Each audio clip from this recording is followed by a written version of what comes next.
चलिए, स्वागत है सभी बच्चों का। और जुड़ जाइए बच्चे आज 47 नंबर सेट में। और देखते हैं इसमें क्या है। पहला प्रश्न क्या है। पहला प्रश्न कह रहा है कि देखिए कि यदि एक पेंडुलम से दोलन करने वाली घड़ी को पृथ्वी से चंद्रमा पर ले जाया जाता है तो क्या होता है। तो इस तरह का प्रश्न बहुत बार हम लोगों ने कर लिया है ना। If a pendulum clock were taken from earth to moon. देखिए, अर्थ से जब आप मून की तरफ ले जाते हैं, अर्थ से जब मून की तरफ ले जाएंगे तो आपको पता है यहाँ जी का मान क्या होता है, घट जाता है, g/6 हो जाता है। क्योंकि अगर पृथ्वी पर g है गुरुत्वीय त्वरण, एक्सेलरेशन ड्यू टू ग्रेविटी, तो आपके चंद्रमा पर g/6 होता है। और पेंडुलम का आवर्तकाल t बराबर होता है 2π, है ना। t बराबर 2π रूट अंडर क्या होगा, l/g होता है। ध्यान में रखिएगा, l बट्टे क्या होता है, g होता है। याद रखिएगा, ये l/g होता है। t बराबर 2π रूट अंडर l/g।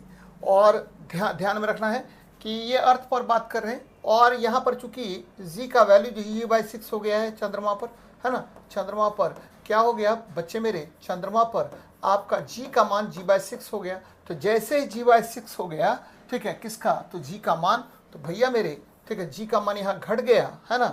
g का मान क्या हुआ, घट गया। तो घटने की वजह से, g के मान के घटने की वजह से t का मान आपको क्या हुआ, बढ़ गया, है ना। तो आवर्तकाल बढ़ जाता है। ध्यान में रखिएगा, आवर्तकाल बढ़ जाता है। बहुत अच्छी बात है, आवर्तकाल आपको क्या होगा भाई मेरे, आवर्तकाल बढ़ जाता है। यहाँ से कंसेप्ट ये निकल के आया, आवर्तकाल बढ़ जाता है। कहाँ पर, चंद्रमा पर। चलिए, बहुत अच्छी बात है। जब आवर्तकाल बढ़ेगा तो ये आपको 24 घंटे का काम 26 घंटा, 28 घंटा, 30 घंटे में होगा। तो घड़ी क्या होगा, तो घड़ी आपको सुस्त हो जाएगी। घड़ी क्या होगा, सुस्त, यानी स्लो डाउन हो जाएगा, सुस्त हो जाएगा। चलिए, बहुत अच्छी बात है। ये बराबर आपसे क्वेश्चन पूछेगा, है ना। लय लपेट इसमें कुछ है नहीं। घड़ी आपको क्या हो गया, तो भैया ये देर से चलेगा, है ना, सुस्त हो जाएगा। क्या हो जाएगा, सुस्त हो जाएगा। तो आंसर आपका सुस्त होना चाहिए, स्लो डाउन हो जाएगा, है ना। तो यहाँ एकदम याद रखना है कि ठीक है, पेंडुलम का जो आवर्तकाल होता है दो ही चीज पर निर्भर करता है, लेंथ ऑफ द, ठीक है, लेंथ ऑफ द क्या बच्चे, तो पेंडुलम को जो लटकाए हैं, है ना, उस थ्रेड से के लेंथ का क्या होता है, तो स्क्वायर रूट का प्रोपोर्शनल होता है और इनवर्सली प्रोपोर्शनल टू होता है 1/, एक्सेलरेशन ड्यू टू ग्रेविटी। तो ये दोनों कंसेप्ट याद रखिएगा तो आपको सवाल तुरंत बन जाएगा, है ना। तो आंसर हो जाएगा, सुस्त हो जाता है। चलिए, अच्छी बात है, आगे देखते हैं।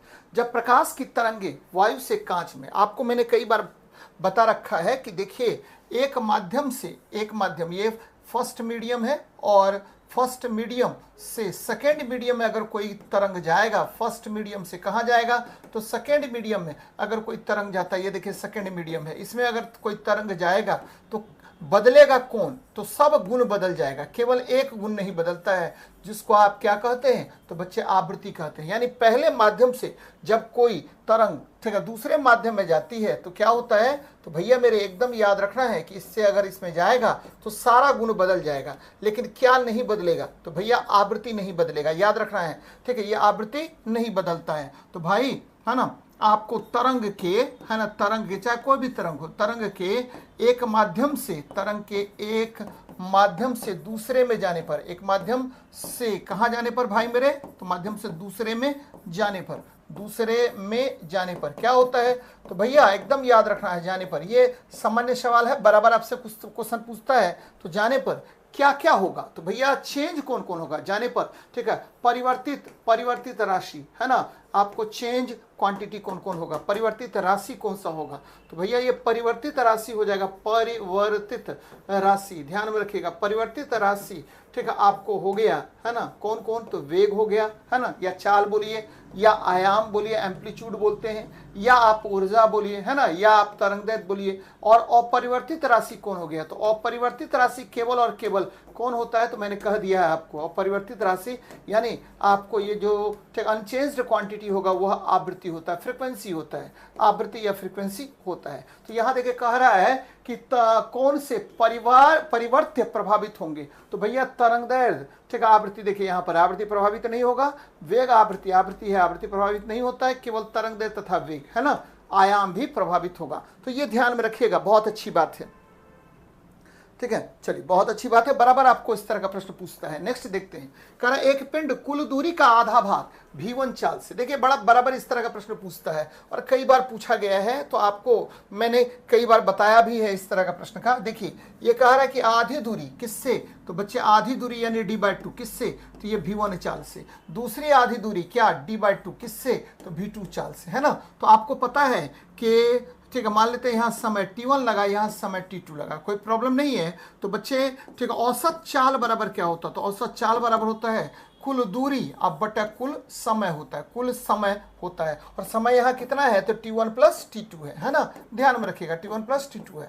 अब देखिए ठीक है क्या करते हैं, तो भैया ये t1 का वैल्यू यहाँ निकाल लीजिए। t1 बराबर क्या होगा, तो t1 बराबर होगा, है ना, ये हो जाएगा d/2v1, है ना, d/2v1 यानी दूरी बटा चाल बराबर क्या होता है, समय होता है। तो भाई यहाँ पुट कर देते हैं, ठीक है, d अब बटा क्या t1 का वैल्यू पुट कर दिए, ठीक है, d/2v1, है ना। अब देखिए ठीक है, इसी तरह से क्या होगा, t2 का वैल्यू d/2v2, है ना, यहाँ से निकाल लिया आपको। और ठीक है, अब जब हम हल करेंगे इसको तो ये वैल्यू आ जाएगा 2v1v2 बटा क्या आपको v1 प्लस v2, ये औसत चाल हो गया भाई मेरे, 2v1v2 बटा v1 प्लस v2 आ जाएगा। तो ये ध्यान में रखना है कि अगर कोई वस्तु आधी दूरी यानी हाफ डिस्टेंस ट्रेवल करता है किससे, तो v1 चाल से, दूसरी आधी दूरी v2 चाल से, तो औसत चाल जो होगा 2v1v2 बटा v1 प्लस v2 होगा। जैसा मैंने बताया उसी तरह से आपको सवाल को बनाना है। लेकिन अगर पूछेगा यहीं पर कि एक तिहाई दूरी जो है वह आपको v1 चाल से, दूसरी एक तिहाई दूरी क्या है v2 चाल से,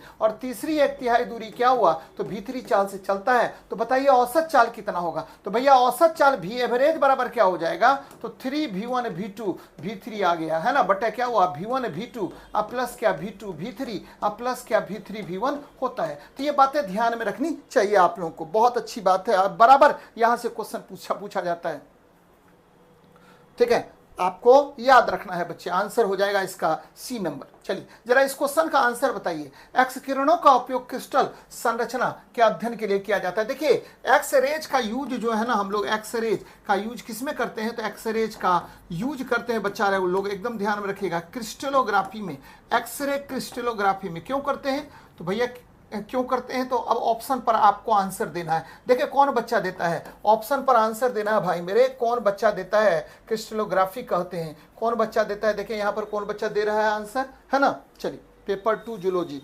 अंकिता राज जी बोल रही है सी। हाँ बच्चे ठीक है, कह रहा है कि एक्स किरणों की तरंगदैर्घ्य क्या होता है, तो ये देखिए तरंगदैर्घ्य छोटी हो, बहुत छोटी होती है, ये जरूर छोटी होती है ना, लेकिन अपेक्षाकृत क्रिस्टल में अंतर परमाणु दूरी की, ये गड़बड़ है बच्चे, है ना, ये आंसर नहीं होगा, है ना। कौन सा आंसर होगा, तो भाई आपका आंसर क्या होना चाहिए, ध्यान में रखिएगा कि एक्स किरणों का जो तरंगदैर्घ्य है ना, आपको क्रिस्टल के अंतर परमाणु दूरी के कोटि के समान होनी चाहिए, है ना, कोटि के समान होगा बच्चे, यानी दोनों का रेंज समान होगा। यानी आपको एक्सरेज का जो वेवलेंथ है, एक्सरे का जो वेवलेंथ है, और आपको क्रिस्टल के दो अणुओं के बीच की दूरी, याद रखना दो अणुओं के बीच की दूरी को हम वॉइड्स कहते हैं, वॉइड्स, यानी कि एक्सरे और वॉइड्स क्या होगा, तो आपको समान होना चाहिए, समान होना चाहिए, समान होता है, जिसके कारण एक्सरे का उपयोग जो है ना आप किस में करेंगे, तो भाई साहब आपका जो है इसका यूज किया जाता है एक्सरे क्रिस्टलोग्राफी में। यानी एक्सरे का उपयोग आपको धातु की संरचना का, ठीक है, आपको हीरे की संरचना का, या आप कहिए एक तरह से, ठीक है, आपको जो है किसी तरह के अशुद्धि का पता लगाने के लिए एक्स किरण का यूज करते हैं।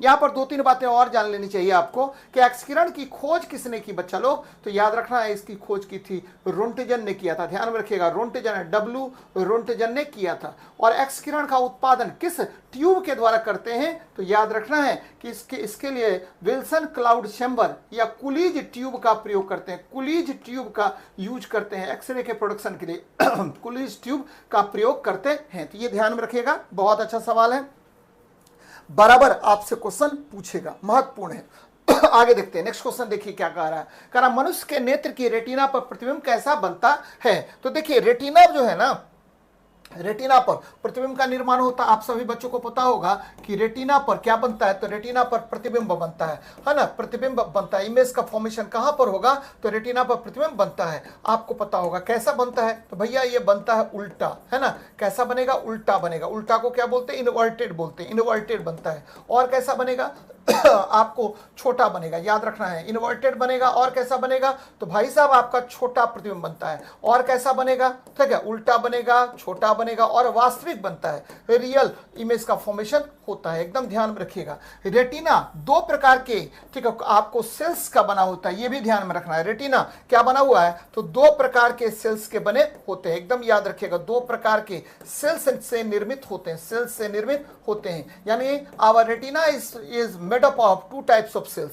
पहला क्या हुआ, कोन्स, है ना, कोन्स, ये देखिए कलर विजन को प्रभावित करता है। दूसरा क्या, रॉड्स, ये किसको, तो भाई मेरे यह जो है ना इंटेंसिटी ऑफ लाइट को प्रभावित करता है, यानी प्रकाश की तीव्रता को प्रभावित करता है। तो यहां देखिए काल्पनिक तथा उल्टा रेटिना व प्रतिबिंब बनेगा, ये ऐसा नहीं है बच्चे, रियल बनना चाहिए। काल्पनिक तथा सीधा ये भी नहीं बनेगा बच्चे। वास्तविक तथा सीधा, देखिए वास्तविक और सीधा नहीं बनेगा, वास्तविक और उल्टा बनना चाहिए, ये मैंने बताया आपको, ये भी नहीं होगा भाई मेरे, है ना। तो क्या होगा, उपयुक्त में से कोई नहीं होगा आंसर इसका, है ना। तो याद रखना बच्चे, उपयुक्त में से कोई नहीं, है ना।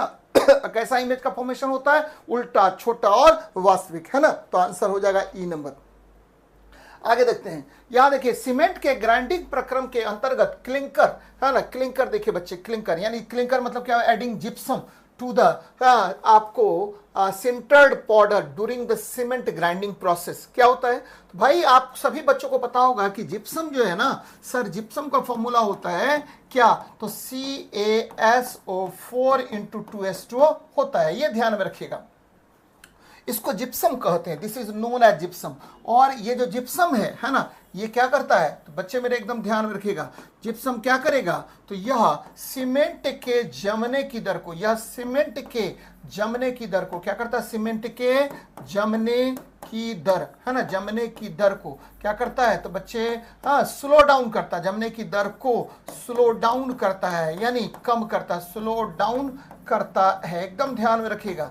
या क्या करेगा, तो उसको कम करता है ना, सीमेंट के जमने की दर को कम करता है बच्चे, है ना। सीमेंट याद रखिए, बराबर आपसे क्वेश्चन पूछेगा कि सीमेंट है क्या, तो सीमेंट है, याद रखना है कि यह आपका सीमेंट किसको कहते हैं भाई साहब, तो सीमेंट में सबसे अधिक मात्रा में कैल्शियम ऑक्साइड होता है, उसके बाद सिलिका होता है, उसके बाद मैग्नीशियम ऑक्साइड होता है, उसके बाद ठीक है आपको लौह ऑक्साइड होता है ना, उसके बाद और भी बहुत सारे, फेरस ऑक्साइड तो लिख ही दिया, लौह ऑक्साइड होता है, और थोड़ी सी मात्रा में आप जिप्सम डालते हैं। इसीलिए सीमेंट को आप क्या कहते हैं, तो कैल्शियम मैग्नीशियम सिलिकेट कहा जाता है, कैल्शियम मैग्नीशियम सिलिकेट कहते हैं। एक वर्ड में अगर पूछे कि व्हाट इज सीमेंट, तो cement is calcium magnesium silicate. अब देखिए आंसर कर लेते हैं भाई मेरे, तो सेटिंग की दर को मंदित करता है, क्योंकि आपको पता होनी चाहिए कि सीमेंट जो जमता है वह उष्माक्षेपी प्रक्रिया है, और यहां पर बहुत ज्यादा उष्मा की आवश्यकता हो, बहुत ज्यादा उष्मा बाहर निकलता है। तो ठीक है आपको क्या करेगा, जब उष्मा बाहर निकलेगा तो यह ठीक है दरार पड़ने की संभावना अधिक हो जाती है। इसीलिए सीमेंट को क्या करते बच्चे, जिप्सम मिलाते हैं, जिससे ठीक है उसका रेट जो है ना आपको स्लो डाउन होगा और दरार कम पड़ेगा, है ना, ये ध्यान में रखनी चाहिए। चलिए बहुत अच्छी बात है, करिए, आशीष सर का क्लास लगी है तो ये रोका हुआ है आपको। आगे देखते हैं, प्राकृतिक गैस का मुख्य अवयव कौन है, तो भाई प्राकृतिक गैस का मुख्य अवयव मिथेन है ना, मिथेन होता है, CH4 होता है ना। आपको पता होनी चाहिए कि CNG है ना, CNG, PNG है ना, और क्या आपका LNG, ये सभी गैस का मुख्य घटक कौन होता है, तो भैया आपका मिथेन होता है, मिथेन होता है, यानी CH4 या मार्स गैस होता है। आपको ये भी याद रखना है, क्या याद रखना है कि देखिए LPG का मुख्य घटक कौन होगा, तो नॉर्मल ब्यूटेन प्लस आइसोब्यूटेन होता है, नॉर्मल ब्यूटेन प्लस आइसोब्यूटेन होता है, किसका, आपको LPG का घटक, है ना। बायोगैस का मुख्य घटक कौन होता है, तो बायोगैस जो है, बायोगैस का मुख्य घटक होता है, एकदम ध्यान में रखिएगा, ये होता है methane plus carbon dioxide plus hydrogen sulphide होता है। ये बराबर आपसे क्वेश्चन पूछेगा, है ना, तो इसका आंसर हो जाएगा मिथेन, है ना, मिथेन बहुत महत्वपूर्ण है, बराबर क्वेश्चन पूछता है।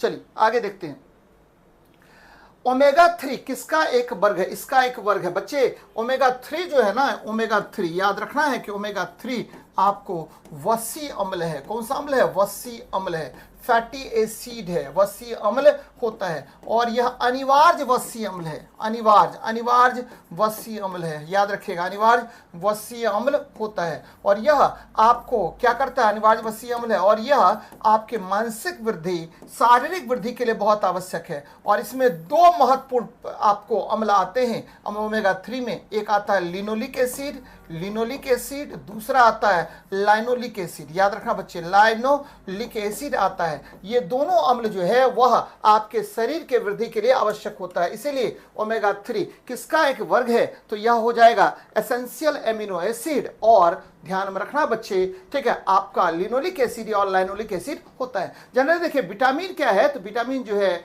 यह शरीर के द्वारा सीधे अवशोषित होता है, और यह ठीक है एक तरह से कहिए है ना, आपको उत्प्रेरक की भांति कार्य करता है, कैटलिस्ट, इसको बायो कैटलिस्ट, जैव उत्प्रेरक कह सकते हैं आप, जैव उत्प्रेरक की भांति कार्य करता है बच्चे, भांति कार्य करता है। कौन, तो आपका विटामिन। और यह मुख्य रूप से दो प्रकार के होते हैं, है ना, एक होता है वसा में घुलनशील, दूसरा होता है जल में घुलनशील। वसा में घुलनशील जो विटामिन होता है वह ए, डी, ई और के होता है, जल में घुलनशील बी और सी होता है। तो ये ध्यान में रखनी चाहिए आपको, बराबर पूछेगा यहां से, आंसर हो जाएगा वसीय अम्ल। चलिए अगले प्रश्न पर बात करते हैं।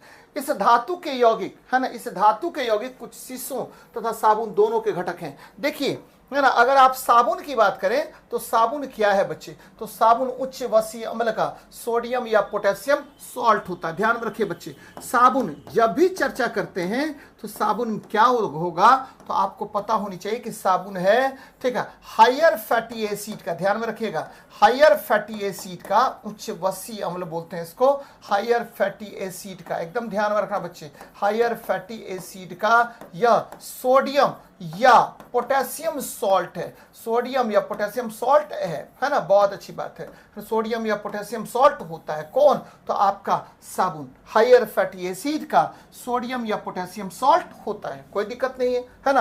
अब आपका जो दूसरा है सीसा बच्चे, सीसा, देखिए बहुत सारे सीसा में क्या होता है ना, सीसा में आपको, सीसा का जनरली फॉर्मूला होता है सोडियम, है ना, सोडियम कैल्शियम और सिलिकेट होता है, sodium calcium silicate Na2O CaO into 6SiO2 होता है ना, ये सीसा है बच्चे। यानी सीसा में, कुछ सीसा में जैसे पायरेक्स कांच में, याद रखना बच्चे, पायरेक्स कांच में आपको क्या होता है ना, पोटेशियम बोरोसिलिकेट बोलते हैं इसको। पायरेक्स कांच को आप क्या बोलते हैं, पायरेक्स कांच होता है पोटेशियम बोरोसिलिकेट कहा जाता है, पोटेशियम बोरोसिलिकेट, यानी सोडियम के जगह पर यहां पोटेशियम होता है, पोटेशियम बोरोसिलिकेट आप कहते हैं किसको, तो भाई मेरे आपके पायरेक्स कांच को। इसीलिए कुछ कांच में क्या होगा, आपको पोटेशियम रह सकता है, जबकि मुलायम साबुन में क्या होता है, तो पोटेशियम होता है। तो ये पोटेशियम मार सकते हैं बच्चे। कैल्शियम जनरली, ठीक है, आपको, ठीक है, किसमें, साबुन में नहीं होता है, इसीलिए कैल्शियम नहीं मार सकते हैं, एल्युमिनियम भी नहीं मार सकते बच्चे। आपके साबुन में न तो कैल्शियम होता है न तो एल्युमिनियम होता है, तो या तो सोडियम होगा या पोटेशियम होगा। चूंकि ऑप्शन में सोडियम नहीं है, लेकिन सोडियम रहता तो ज्यादा बेहतर होता, आंसर हो जाएगा आपको पोटेशियम। चलिए अच्छी बात है।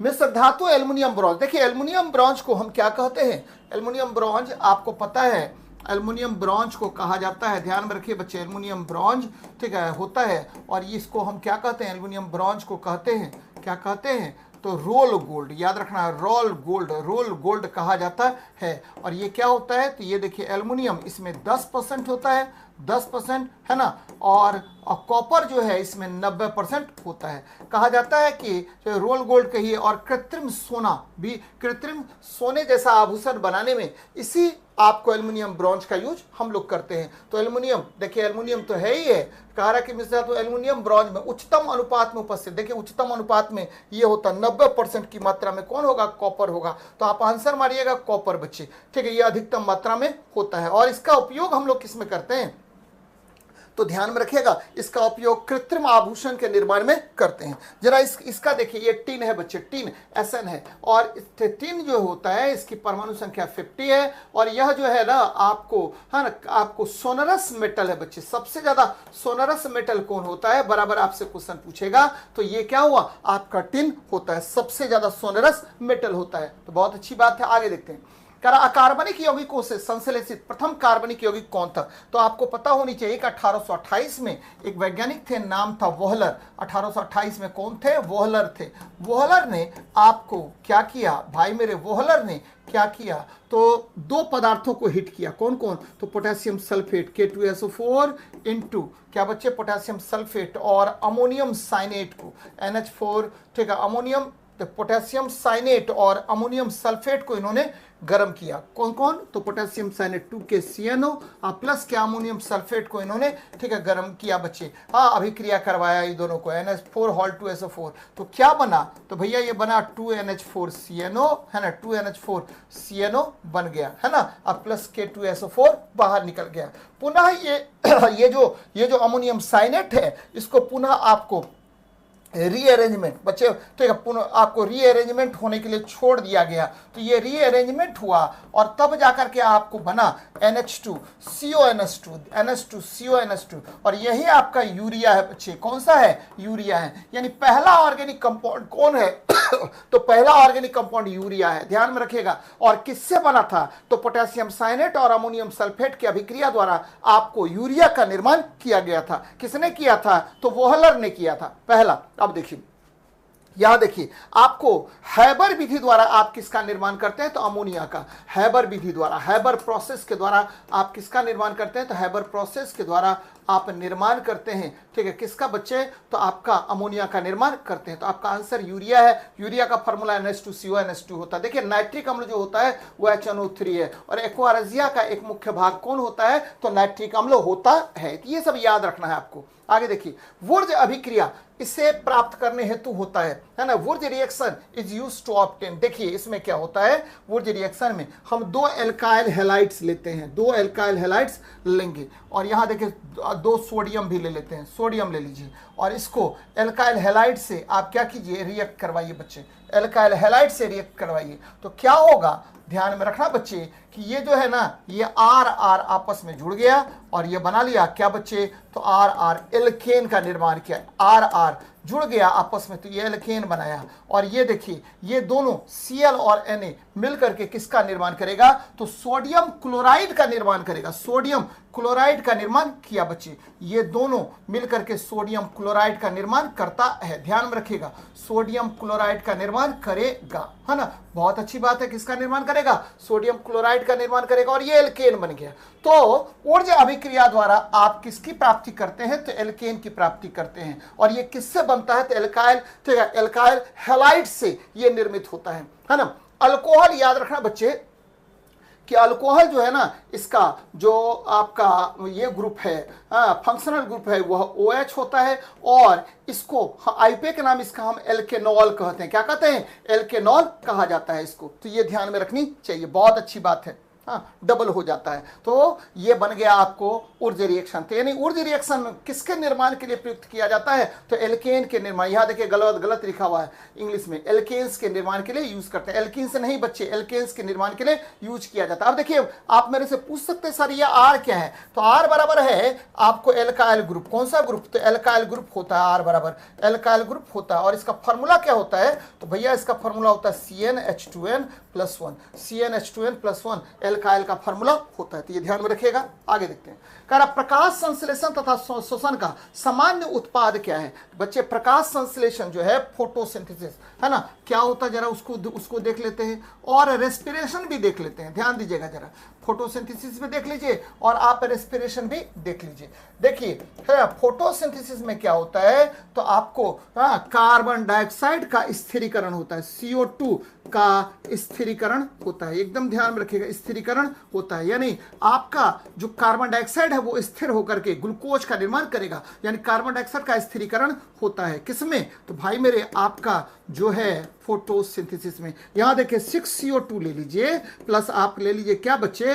तो 12H2O ले लीजिए और आपका यहाँ पर 2-3 चीजें हैं। एक तो सूर्य प्रकाश है ना। ये जरूरी नहीं कि सूर्य ही प्रकाश हो, सनलाइट, हाँ, आपको कृत्रिम प्रकाश में भी प्रकाश संश्लेषण होता है ना, याद रखना बच्चे। और यहाँ पर ले लिए क्या? तो यहाँ पर ले लिए क्लोरोफिल, है ना। क्लोरोफिल की उपस्थिति में ये किसका निर्माण करेगा? तो ये ग्लूकोज बनाए C6H12O6 का निर्माण करेगा प्लस आपको क्या बनाएगा, तो भाई मेरे ये बनाएगा 6O2 और प्लस बाहर निकल गया 6H2O, यानी जल इतना चीज बाहर निकलता है, ध्यान में रखिएगा। जबकि रेस्पिरेशन में क्या निकलता है बच्चे, तो यहां आपको ग्लूकोज का दहन होता है, एकदम ध्यान में रखिएगा, ग्लूकोज का दहन होता है। ग्लूकोज का क्या होगा, दहन। दहन मतलब क्या होता है, तो बच्चे कंबस्चन होता है, दहन होता है।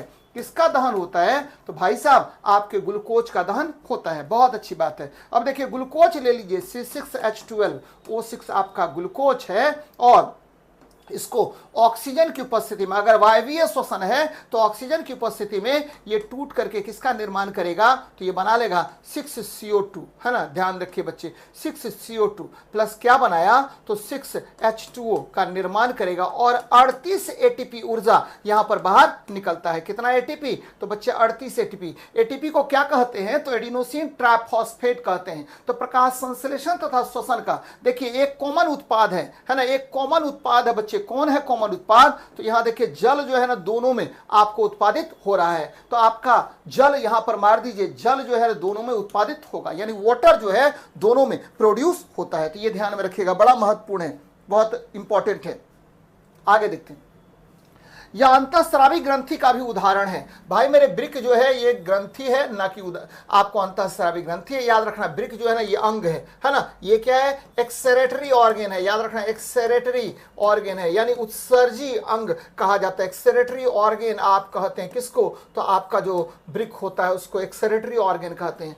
जबकि ओवरी यानी अंडाशय, देखिए ओवरी क्या है भाई मेरे, तो ओवरी याद रखना है कि अंडाशय है, अंडाशय है, ये भी अंग है ना। थायराइड जो है ना आपको कौन सा ग्लैंड है, तो भाई मेरे आपका थायराइड, ये देखिए ये ग्रंथि है आपको, ठीक है, अंतःस्रावी ग्रंथि सबसे बड़ी, ठीक है, मनुष्य के शरीर में सबसे बड़ी अंतःस्रावी ग्रंथि कौन होता है, तो भैया ये आपको थायराइड ग्लैंड होता है। और इसका आकार कैसा होता है, तो थायराइड ग्रंथि का आकार H के समान होता है। ध्यान में रखिएगा कैसा होगा थायराइड ग्रंथि, तो भैया थायराइड ग्रंथि का आकार याद रखना H के समान होगा। और यहां देखिए ये आपको आ गया है ना, ये पाराथायराइड ग्लैंड है, पाराथायराइड ग्लैंड है, H के समान होता है। कहां पर होता है, तो गर्दन में, याद रखना बच्चे, गर्दन में आपको कौन सा ग्लैंड होता है, तो गर्दन में आपका थायराइड ग्लैंड होता है। थायराइड ग्लैंड किसका सेक्रेशन करता है, तो थायराइड ग्रंथि, एकदम ध्यान में रखिएगा, थायराइड ग्रंथि किसका सेक्रेशन करता है, तो थायराइड ग्रंथि जो है वह, है ना, ध्यान में रखिए बच्चे, थायराइड ग्रंथि किसका सेक्रेशन करता है,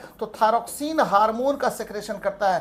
थायरोक्सिन हार्मोन का सेक्रेशन करता है बच्चे, हार्मोन का सेक्रेशन करता है। बहुत अच्छी बात है, का सेक्रेशन करता है कौन, तो भैया आपका जो थायराइड ग्लैंड है किसका सेक्रेशन करेगा, तो थायरोक्सिन हार्मोन यहां से सेक्रेट होता है, जो आपके किसके, तो आपके, तो याद रखना थायरोक्सिन हार्मोन का मुख्य कार्य क्या होता है, तो थायरोक्सिन हार्मोन का मुख्य कार्य होता है बीएमआर को कंट्रोल करना, बेसल मेटाबॉलिक रेट का नियंत्रण। बेसल मेटाबॉलिक रेट का नियंत्रण कौन करता है, तो भैया बेसल मेटाबॉलिक रेट का नियंत्रण करने का काम करता है आपका कौन, तो आपका थायराइड ग्लैंड। तो ये ध्यान में रखनी चाहिए बच्चे आपको। आगे बढ़ते हैं, तो इस क्वेश्चन का आंसर क्या होगा, तो अंतःस्रावी ग्रंथि थायराइड ग्रंथि होगा, थायराइड ग्लैंड होगा। चलिए अच्छी बात है, आगे देखते हैं।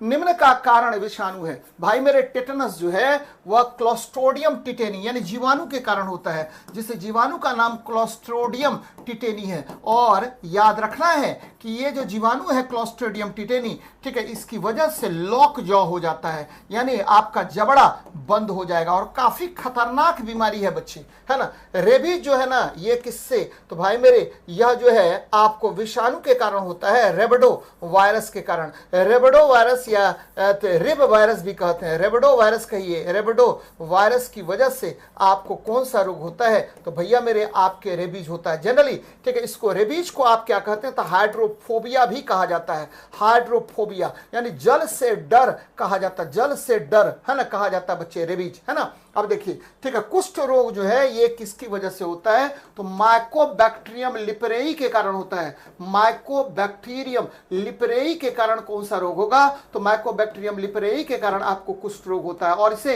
हैंसन डिजीज भी कहते हैं बच्चे, हैंसन डिजीज कहा जाता है, बहुत महत्वपूर्ण, हैंसन डिजीज कहते हैं किसको, तो भैया आपके कुष्ठ रोग को हैंसन डिजीज कहते हैं। तो बड़ा महत्वपूर्ण है, कह रहा है कि कौन सा विषाणु, तो रेबीज आपका विषाणु के कारण होता है। तो बहुत महत्वपूर्ण है, बराबर पूछेगा आपसे। आगे देखिए, प्रोटीन ऊर्जा कुपोषण का परिणाम क्या है? भाई प्रोटीन और ऊर्जा याद रखना, प्रोटीन की कमी से प्रोटीन क्या होता है? तो प्रोटीन आपका शरीर निर्माता है, प्रोटीन शरीर निर्माता है बच्चे, यानी बॉडी बिल्डिंग मटेरियल है, शरीर निर्माता पदार्थ है, निर्माता पदार्थ है। और याद रखना है कि प्रोटीन की कमी से दो रोग होते हैं। हाँ, तो आपको निर्माता, प्रोटीन शरीर निर्माता है, निर्माता पदार्थ है, ध्यान में रखिएगा बच्चे। निर्माता पदार्थ कौन है? तो प्रोटीन शरीर निर्माता पदार्थ है, बहुत अच्छी बात है। और प्रोटीन की कमी से कौन सा रोग होता है? तो प्रोटीन की कमी से रोग, एकदम ध्यान में रखिएगा, प्रोटीन की कमी से रोग कौन सा होगा? तो दो ठो रोग होता है। पहला आपको मरासमस है ना, मरासमस होता है। दूसरा आपका क्वासियोरकर होता है, क्वासियोरकर आपको रोग होता है। ध्यान में रखिए बच्चे, दो रोग आपका यहां से होगा, है ना। तो ये देखिए मरासमस आपको आ गया, है ना। मरासमस कुपोषण के कारण होता है। बेरी आपको पता है विटामिन B1 के कारण होता है, विटामिन B1 के कारण आपका बेरी रोग होता है ना। देखिए बाल वक्र, ये देखिए बाल वक्र यानी रिकेट्स, विटामिन डी की कमी के कारण आपको ये रोग होता है। तो आंसर आपका मरासमस हो गया बच्चे, यानी प्रोटीन की कमी से दो प्रकार के रोग होते हैं। पहला रोग हो गया मरासमस, दूसरा होगा क्वासियोरकर। अगला देखते हैं, निम्नलिखित में से किस स्थान पर, बच्चे आपको पता होनी चाहिए कि जी जो है ना गुरुत्वीय त्वरण, इसका रामबाण फॉर्मूला G बराबर Gm/r² होता है, कोई प्रॉब्लम नहीं है। और ये देखिए है ना, जी का मान याद रखना है, जी का मान है ना क्या हो जाएगा? तो भाई मेरे पृथ्वी से ऊपर जाने पर घटता है, पृथ्वी से ऊपर जाने पर, एकदम ध्यान में रखिएगा, पृथ्वी से ऊपर जाने पर क्या होता है? तो भाई मेरे घटता है, जाने पर घटता है, बहुत अच्छी बात है ना। पृथ्वी से जब ऊपर जाएंगे तो इसका वैल्यू घटता है। पृथ्वी के अंदर जाने पर क्या होगा? तो पृथ्वी के अंदर जाने पर है ना, इसका मान घटेगा, अंदर जाने पर इसका मान घटता है, जाने पर ठीक है घटता है। और ध्रुव पर क्या होता है बच्चे? ध्रुव पर इसका मान महत्तम होता है, ध्रुव पर महत्तम, ध्रुव पर क्या होगा? तो भैया इसका मान ध्रुव पर महत्तम होता है, मैक्सिमम इसका वैल्यू होता है ना। तो यहाँ देखिए माउंट एवरेस्ट पृथ्वी से ऊपर है, ध्रुव नहीं है। कुतुब मीनार पृथ्वी से ऊपर है, ध्रुव नहीं है बच्चे, यहाँ पर जी का मान मैक्सिमम नहीं होगा। अंटार्कटिका याद रखना ध्रुव है ना, आपको पता होनी चाहिए कि ठीक है। ये देखिए उत्तरी ध्रुव जो है उसको बोलते हैं आर्कटिक बोलते हैं, आर्कटिक कहते हैं। और दक्षिणी ध्रुव जो है उसको आप क्या कहते हैं? तो भैया इसको अंटार्कटिक कहते हैं, अंटार्कटिक है ना, अंटार्कटिक कहा जाता है। तो यहाँ पर आपको क्या होगा? जी का मान महत्तम होगा। दोनों आर्कटिक और अंटार्कटिक जो ध्रुव है वहां पर जी का मान क्या होता है? तो आपका महत्तम होता है। तो यहां से अंटार्कटिक मार लीजिएगा। आगे देखते हैं, शरीर के किस अंग की खराबी से मधुमेह रोग होता है? तो भाई साहब शरीर में आपको पता है मधुमेह मतलब होता है डायबिटीज, है ना, डायबिटस बोलिए, डायबिटस कहिए, है ना, ये रोग होता है। और यह पेनक्रियाज याद रखना, पेनक्रियाज के है ना, पेनक्रियाज के बीटा सेल्स से, है ना, कौन सेल्स? बीटा सेल्स से। किसका? तो बच्चे मेरे एकदम ध्यान में रखिएगा, पेनक्रियाज के बीटा सेल से इंसुलिन हार्मोन के कम स्राव के कारण, इंसुलिन हार्मोन के कम स्राव के कारण, ध्यान में रखिएगा, हार्मोन के कम स्राव के कारण, है ना, कारण रक्त शर्करा की मात्रा, याद रखिएगा, रक्त शर्करा की मात्रा है ना के बढ़ने के कारण, रक्त शर्करा की मात्रा के बढ़ने के कारण, रक्त शर्करा की मात्रा बढ़ने के कारण, है ना, बढ़ने के कारण यह रोग होता है ना, यह रोग होता है बच्चे। तो ठीक है, यह रोग होता है। कहां से सेक्रेट हो रहा है? तो भाई साहब पेनक्रियाज के बीटा सेल से। लीवर देखिए, लीवर से क्या सेक्रेट होता है? लीवर मतलब यकृत हो गया, और यकृत से पित्त रस का स्राव होता है, पित्त रस का स्राव होता है, रस का स्राव होता है। किससे? लीवर से बच्चे। किडनी के ऊपर आपको एडिनल ग्लैंड पाया जाता है, किडनी के ऊपर क्या पाया जाएगा? तो एडिनल ग्लैंड पाया जाता है। तो ये ध्यान में रखिएगा, आंसर क्या होगा? आपका पेनक्रियाज हो जाएगा। आगे देखते हैं, विटामिन मुख्यतः कहां संग्रहित होता है? तो भैया विटामिन ए, याद रखना है कि विटामिन आपको ए, डी और बच्चे आपको के का संग्रह आपके यकृत में होता है। का संग्रह कहाँ होता है? का संग्रह आपके कहाँ होगा बच्चे? संग्रह जो है वह यकृत में होता है, यकृत में होता है, लीवर में होता है बच्चे, एकदम ध्यान में रखिएगा इसको, कुछ है नहीं इसमें, है ना, यकृत में होगा, लीवर में होता है। जनरली विटामिन जो है जो वसा में घुलनशील होगा वही यकृत में क्या होता है, संचित होता है ना। आपको जल में घुलनशील विटामिन मूत्र के साथ बाहर निकल जाता है। ध्यान में रखना बच्चे, जल में घुलनशील विटामिन, बराबर क्वेश्चन पूछेगा कि जल में घुलनशील विटामिन क्या होता है। जल में घुलनशील विटामिन जो है, एकदम ध्यान में रखिएगा, जल में घुलनशील विटामिन मूत्र के साथ बाहर निकल जाता है, साथ बाहर निकल जाता है, एकदम ध्यान में रखिएगा, निकल जाता है किसके साथ, तो भैया आपके मूत्र के साथ ये बाहर निकल जाएगा। कौन सा, तो आपके जल में घुलनशील विटामिन जैसे बी, हाँ, विटामिन B1,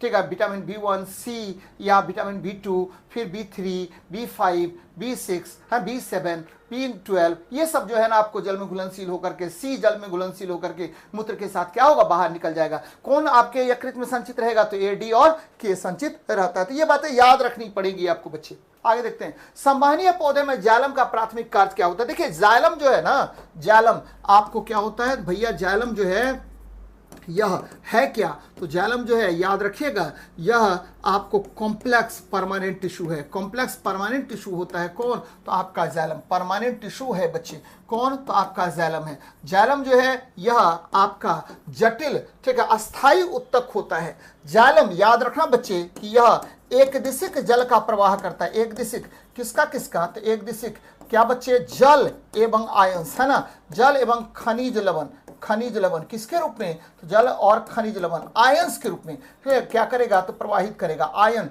के रूप में, है ना, के रूप में क्या करता है, रूप में आपको प्रवाहित करता है ना, क्या करेगा, तो ट्रांसपोर्ट में परिवहन करता है, रूप में परिवहन करता है बच्चे। कहां से कहां तक, तो बच्चे ठीक है, यह प्रवाहित करेगा या परिवहन करता है, रूट से चलते हैं और आपको लिप्स के तरफ, रूट से लिप्स के तरफ करता है, यानी पत्तियों से शेष पर नहीं बच्चे, जड़ों से पत्तियों तक जल और घुले खनिजों का परिवहन करता है। और खनिज में किसका परिवहन करेगा बच्चे, आयंस का, है ना, खनिज में आयंस के रूप में आपको धातु आयंस या अन्य आयंस का परिवहन करने का काम करता है। देखिए पत्तियों से शेष पौधे तक शर्करा का परिवहन ये फ्लोएम करता है। कौन करेगा, फ्लोएम करता है। तो ये भी ध्यान में आपको रखनी चाहिए।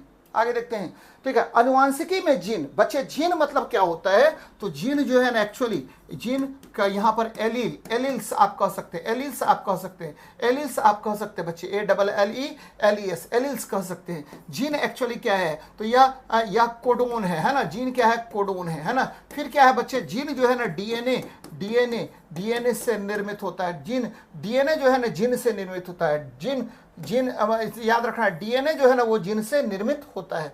डीएनए जीन से बने होते हैं, डीएनए जीन से बने होते हैं, जीन से बने होते हैं बच्चे। और ये मैंने क्या कहा कि हर व्यक्ति का अपना अपना पैटर्न होता है जीन का, है ना। जीन की खोज किसने की, तो जीन की खोज की थी, एकदम ध्यान में रखिएगा, जीन की खोज आपको जोहानसन ने किया था, जोहानसन ने किया था, किसकी, तो जीन की खोज। तो ध्यान में रखिए बच्चे, एलिल्स हो गया। अच्छा, जीनोटाइप का मतलब क्या हुआ, तो जीन पैटर्न को आप क्या कहते हैं, जीन पैटर्न को आप जीनोटाइप कहते हैं बच्चे। जीन पैटर्न को क्या कहेंगे, जीनोटाइप कहा जाता है। गुणसूत्र याद रखिएगा कि आपको जो डीएनए क्या होता है, जब आपको डीएनए, ठीक है, आपके क्रोमेटिड्स में पाया जाता है, और ठीक है, गुणसूत्र एक तरह से क्या है, वाहन है बच्चे। और उस वाहन पर पैसेंजर कौन है, तो डीएनए है। और उस डीएनए में, ठीक है, आपको डीएनए के पॉकेट में जो है, पॉकेट में आपको क्या है, देखिए वाहन हो गया कौन, गुणसूत्र, ठीक है। डीएनए क्या हो गया, यात्री हो गया, यात्री के पर्स में पैसा क्या हो गया, आपको जीन हो गया। तो ध्यान में रखिएगा कि ठीक है, क्रोमोजोम पर में डीएनए पाए जाते हैं, ठीक है, डीएनए में आपको क्या पाए जाएंगे, तो जीन पाए जाते हैं। तो ये सब ध्यान में आपको रखनी चाहिए, बड़ा अच्छा सवाल है, बराबर पूछेगा आपसे। नेक्स्ट देखिए, कह रहा है कि द्रव्यमान m, और ये देखिए गतिज ऊर्जा का सूत्र क्या होता है बच्चे, तो गतिज ऊर्जा का सूत्र होता है हाफ mv², है ना। और या काइनेटिक एनर्जी बराबर होता है p² बटा क्या, 2m होता है। तो यहाँ कहीं तो हमको दिख नहीं रहा है, शायद यहाँ छूट गया, अगर होगा तो ये आपको आंसर हो सकता है। काइनेटिक एनर्जी बराबर क्या होगा, हाफ mv² हो जाएगा बच्चे। यानी ये ध्यान में रखिएगा, आपको 92 का C अगर यहाँ पर शुद्ध कर लेंगे, अगर नहीं शुद्ध करेंगे तो काइनेटिक एनर्जी का फॉर्मूला कुछ, ठीक है, यहाँ पर नहीं होगा, प्रयुक्त में से कोई नहीं आंसर आप मार सकते हैं बच्चे। लेकिन यहाँ देखिए काइनेटिक एनर्जी बराबर p² बटा 2m लिखे हैं। p क्या है यहाँ पर, तो p आपको संवेग है, और ठीक है, आपको m 2 गुना क्या कर दीजिए, द्रव्यमान कर देते हैं, है ना। तो काइनेटिक एनर्जी बराबर 2 गुना द्रव्यमान होता है। तो ये ध्यान में रखिएगा, बहुत महत्वपूर्ण है। नेक्स्ट देखिए, K2Cr2O7 में Cr की ऑक्सीकरण संख्या कितनी होती है? तो बच्चे बहुत इंपॉर्टेंट है। अब ये देखिए तुरंत निकल जाएगा K2Cr2O7 में। अब क्या करेंगे, तो आपको पता है कि पोटेशियम जो है वो क्षार धातु है और उसका ऑक्सीकरण संख्या 1 होता है, तो 1 × 2 कर दीजिए। क्रोमियम का क्या हुआ, 2x हो गया। ऑक्सीजन का -2 गुना 7 हो गया, बराबर क्या हो गया, 0 बच्चे। तो 7 दूनी 14 में से 2 घटा दीजिए, 12 आ गया। 2x - 12 बराबर 0 हो गया। x का वैल्यू आ जाएगा कितना बच्चे, तो +12/2, यानी आपको आंसर आ जाएगा +6। देखिए कहां पर है, +6 यहां पर है बच्चे। ठीक है, आपको K2Cr2O7 को आप क्या कहते हैं, तो K2Cr2O7 को पोटेशियम डाइक्रोमेट कहते हैं और यह प्रबल ऑक्सीकारक है। यह भी ध्यान में रखिएगा, यह प्रबल ऑक्सीकारक होता है, प्रबल ऑक्सीडाइजर है बच्चे, प्रबल ऑक्सीडाइजर होता है। कौन, तो आपका जो है K2Cr2O7 पोटेशियम डाइक्रोमेट। आगे देखते हैं, रेडॉक्स अभिक्रिया में इलेक्ट्रॉन प्राप्त करने वाले पदार्थ को क्या कहा जाता है? In redox reaction the substance that gains electrons. देखिए रिडॉक्स रिएक्शन, आपको रिडॉक्स रिएक्शन क्या होता है, तो भैया रिडॉक्स रिएक्शन जो होता है, ठीक है, उसके 2 भाग होते हैं। एक हो गया क्या, एक हो गया ऑक्सीडेशन, ऑक्सीडेशन होता है ना, ऑक्सीडेशन होता है। दूसरा क्या होता है बच्चे, रिडक्शन होता है। ऑक्सीडेशन और रिडक्शन होता है, जरा समझिए इसको। ऑक्सीडेशन में क्या होगा, है ना, ऑक्सीडेशन में क्या होगा बच्चे मेरे, तो ऑक्सीजन की कमी हो जाएगी, है ना, ऑक्सीजन की वृद्धि होगी, है ना, हाइड्रोजन की कमी हो जाएगी। और यहां पर याद रखना है कि इलेक्ट्रॉन त्याग होगा, इलेक्ट्रॉन त्याग, है ना। तो यदि कोई तत्व का परमाणु इलेक्ट्रॉन त्यागेगा तो ऑक्सीडेशन हो गया, है ना। ये देखिए ऑक्सीजन की संख्या में आपको क्या होगी, यहाँ कमी आ जाएगी, हाइड्रोजन की संख्या में आपको वृद्धि होगी और इलेक्ट्रॉन ग्रहण होगा। तो अगर इलेक्ट्रॉन ग्रहण होगा तो ऐसी अभिक्रिया को आप रिडक्शन कहते हैं। तो देखिए इलेक्ट्रॉन प्राप्त करने वाले पदार्थ को क्या करेंगे, इलेक्ट्रॉन ग्रहण करेगा तो अपचयित कहेंगे। क्या कहेंगे, अपचयित कहेंगे बच्चे, है ना, रिड्यूस्ड कहेंगे, ना कि ऑक्सीडाइज कहेंगे। अगर वो इलेक्ट्रॉन त्याग करता तब होता क्या, आपको ऑक्सीडाइज्ड होता। तो ये बातें याद रखिएगा, बहुत महत्वपूर्ण है, बराबर पूछेगा आपसे। नेक्स्ट देखिए, वे अणु जो समान आणविक सूत्र साझा करते हैं लेकिन परमाणुओं की संरचनात्मक व्यवस्था अलग अलग होती है, यानी molecules that share the same molecular formula but different structural arrangement.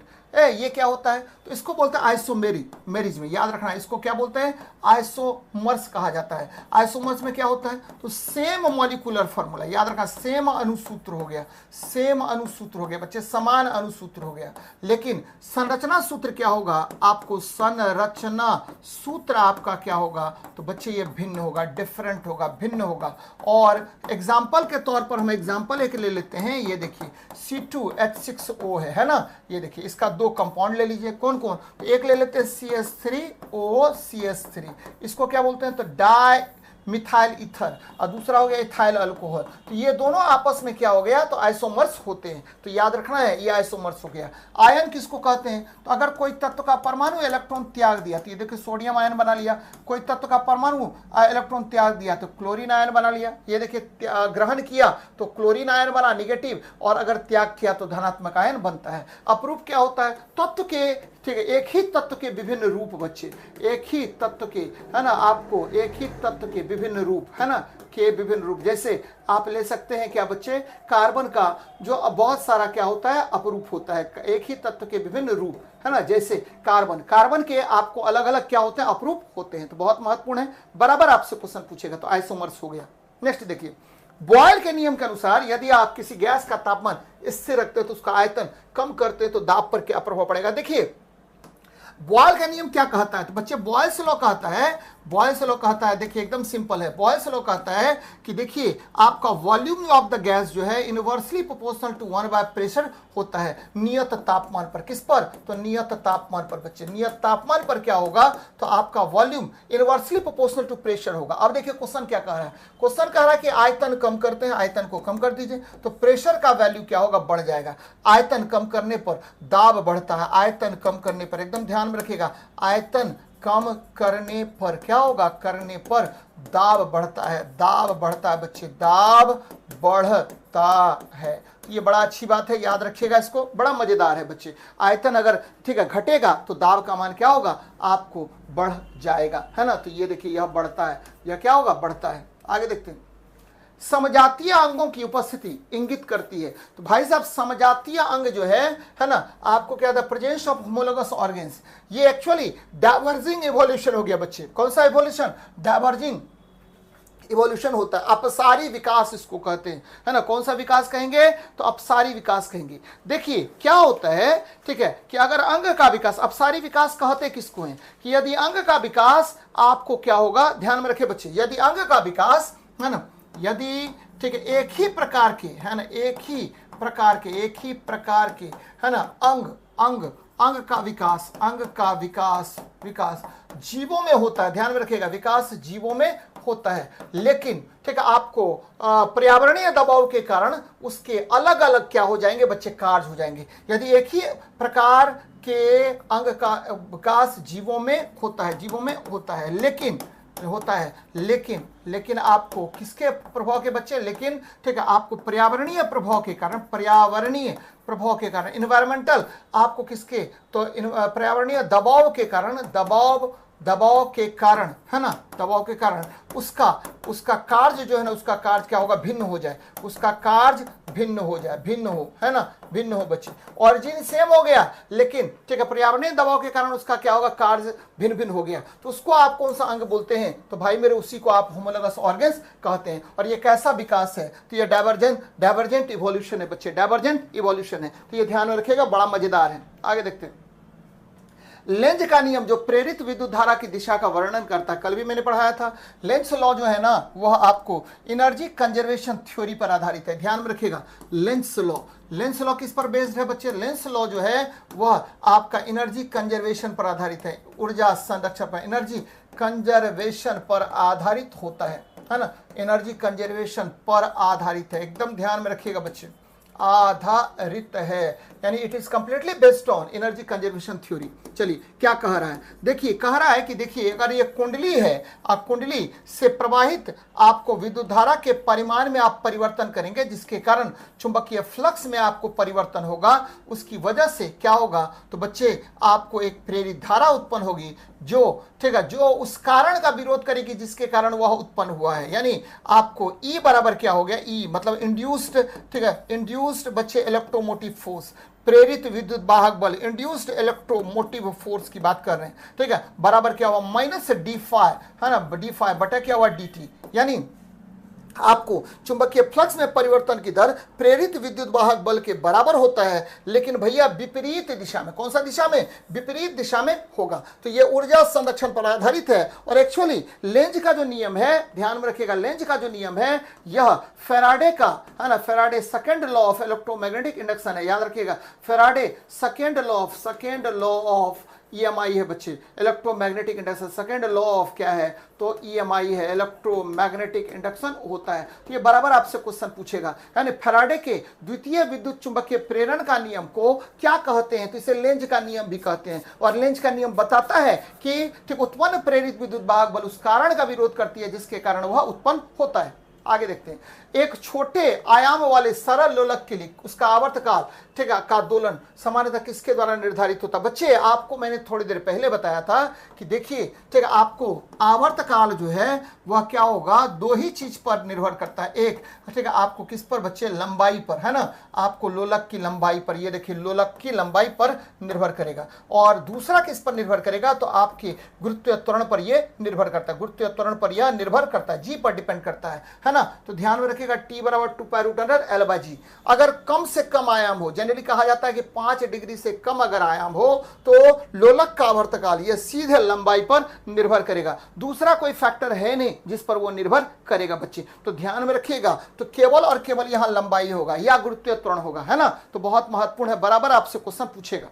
देखिए वह कौन सी परिघटना है जिसमें प्रकाश एक माध्यम से दूसरे माध्यम में, जैसे हवा से पानी में जाते समय मुड़ जाता है? भाई आपको पता होनी चाहिए कि जब प्रकाश की किरण कहां से कहां तक, तो भैया आपका, है ना, ये देखिए ये चला एक माध्यम से दूसरे माध्यम में चला, और ये सीधे जाना चाहिए था, ये सीधे ना जा करके या क्या हुआ, या तो अभिलंब की ओर मुड़ गया या अभिलंब से क्या हुआ, दूर भाग गया। इस घटना को आप अपवर्तन कहते हैं, ध्यान में रखना बच्चे, अपवर्तन कहते हैं। और आपको पता होनी चाहिए कि अपवर्तन का कारण क्या है, तो अपवर्तन का कारण है विभिन्न माध्यमों में प्रकाश के वेग में अंतर। अपवर्तन का कारण क्या है? तो भाई साहब अपवर्तन का कारण है विभिन्न माध्यमों में प्रकाश के वेग में अंतर। विभिन्न माध्यमों में, एकदम ध्यान में रखिएगा, विभिन्न माध्यमों में प्रकाश के वेग में अंतर, है ना, प्रकाश के वेग में अंतर, के वेग में अंतर के कारण आपको क्या होता है? तो भाई साहब आपका अपवर्तन होता है, एकदम ध्यान में रखिएगा, है ना। विवर्तन क्या होगा? तो बच्चे विवर्तन होता है अवरोध के किनारे से प्रकाश का मुड़ना, है ना, अवरोध के किनारे से प्रकाश का मुड़ना। अवरोध के किनारे से किसका मुड़ना? तो किनारे से प्रकाश के मुड़ने की घटना को हाँ क्या कहते हैं? तो आपको याद रखना है, इसको कहते हैं विवर्तन बच्चे। तो ये बातें याद रखिएगा, है ना। तो रिफ्रैक्शन इसका आंसर हो जाएगा। आगे देखते हैं। प्रकाश विद्युत प्रभाव प्रकाश की कण सदृश प्रकृति को दर्शाता है या किस पदार्थ से इलेक्ट्रॉन के उत्सर्जन का वर्णन करता है। देखिए क्या होता है, ठीक है, आपको क्या कह रहे हैं कि ये धातु का प्लेट लीजिए। किसका प्लेट? धातु का प्लेट लीजिए। धातु का प्लेट लेते हैं बच्चे, और इस पर निश्चित ऊर्जा का हम तरंग क्या करते हैं? आपतित करते हैं। तो ये क्या करेगा? तो आपको इलेक्ट्रॉन का उत्सर्जन करने लगेगा। तो जब, ठीक है, आपको जब याद रखिएगा, जब, है ना, क्या हुआ?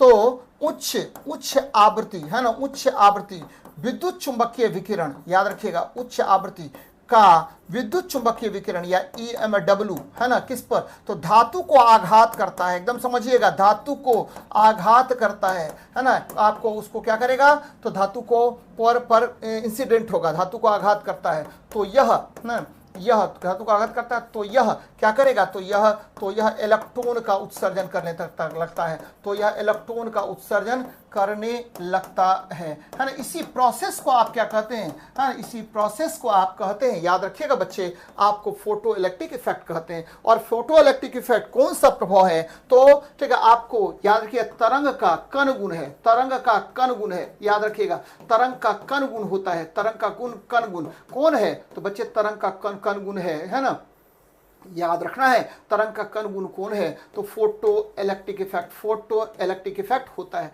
फोटो इलेक्ट्रिक इफेक्ट को आप क्या कहते हैं? तो तरंग का कण गुण कहते हैं। तो बहुत महत्वपूर्ण है, बराबर आपसे क्वेश्चन यहां पर पूछेगा, मजेदार है। आगे देखते हैं। किसी वस्तु की अपनी गति की अवस्था में परिवर्तन का विरोध करने की प्रवृत्ति को क्या कहते हैं? तो भाई साहब आसान प्रश्न है, इसको बोलते हैं इनर्शिया। यानी इनर्शिया वह गुण है जिसके कारण ठीक वस्तु अपने गति का विरोध, वस्तु अपने ऊपर लगने वाले बल का विरोध करेगा। इनर्शिया इसको कहते हैं बच्चे। इनर्शिया डायरेक्टली प्रोपोर्शनल टू क्या होता है? मास होता है। हायर द इनर्शिया, यानी आपको जितना मास ज्यादा होगा उतना ही ज्यादा आपका क्या होगा? इनर्शिया होगा, है ना। मैंने क्या कहा कि बच्चे एक वस्तु है, इस पर आपने बल आरोपित किया, तो वस्तु का वह गुण जिसके कारण वह इस आरोपित बल का विरोध करेगा, उसी को हम क्या कहते हैं? तो जड़त्व कहते हैं। बच्चे संवेग क्या होता है? तो द्रव्यमान और वेग के गुणनफल को आप संवेग कहते हैं। त्वरण क्या होता है? तो वेग में परिवर्तन की दर को आप क्या कहते हैं? त्वरण कहते हैं। तो आसान सवाल है, जड़त्व मार दीजिए इसका आंसर।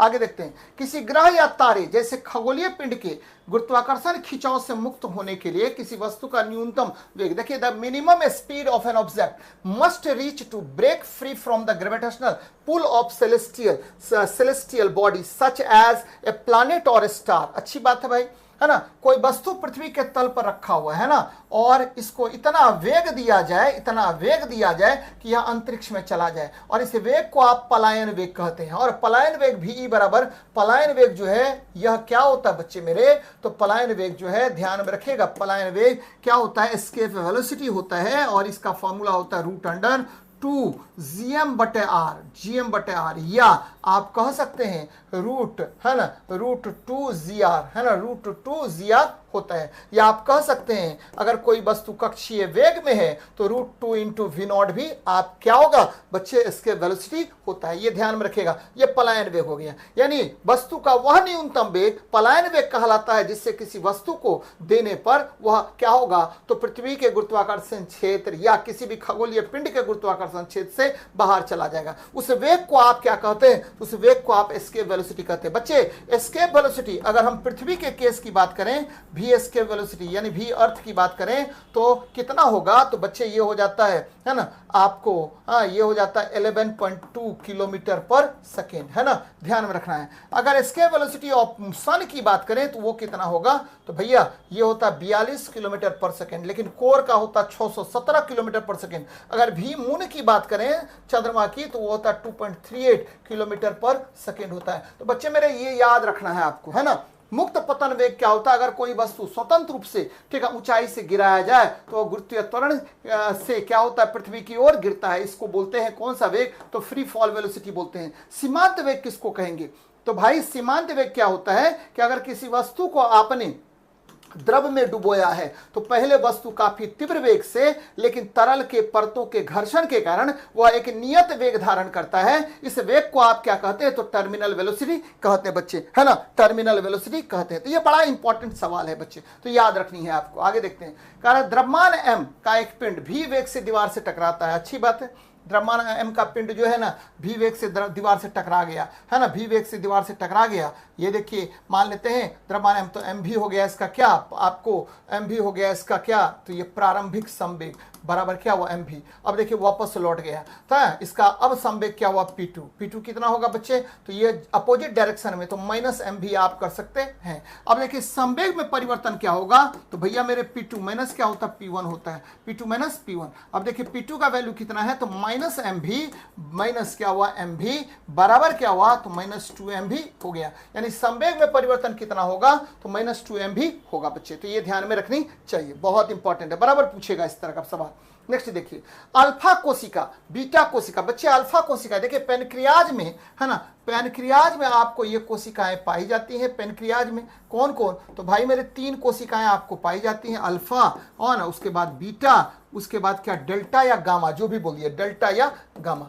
इससे क्या निकलता है, तो अल्फा से निकलता है, याद रखना, ग्लूकागोन, ग्लूकागोन हार्मोन निकलता है, ग्लूकागोन निकलता है।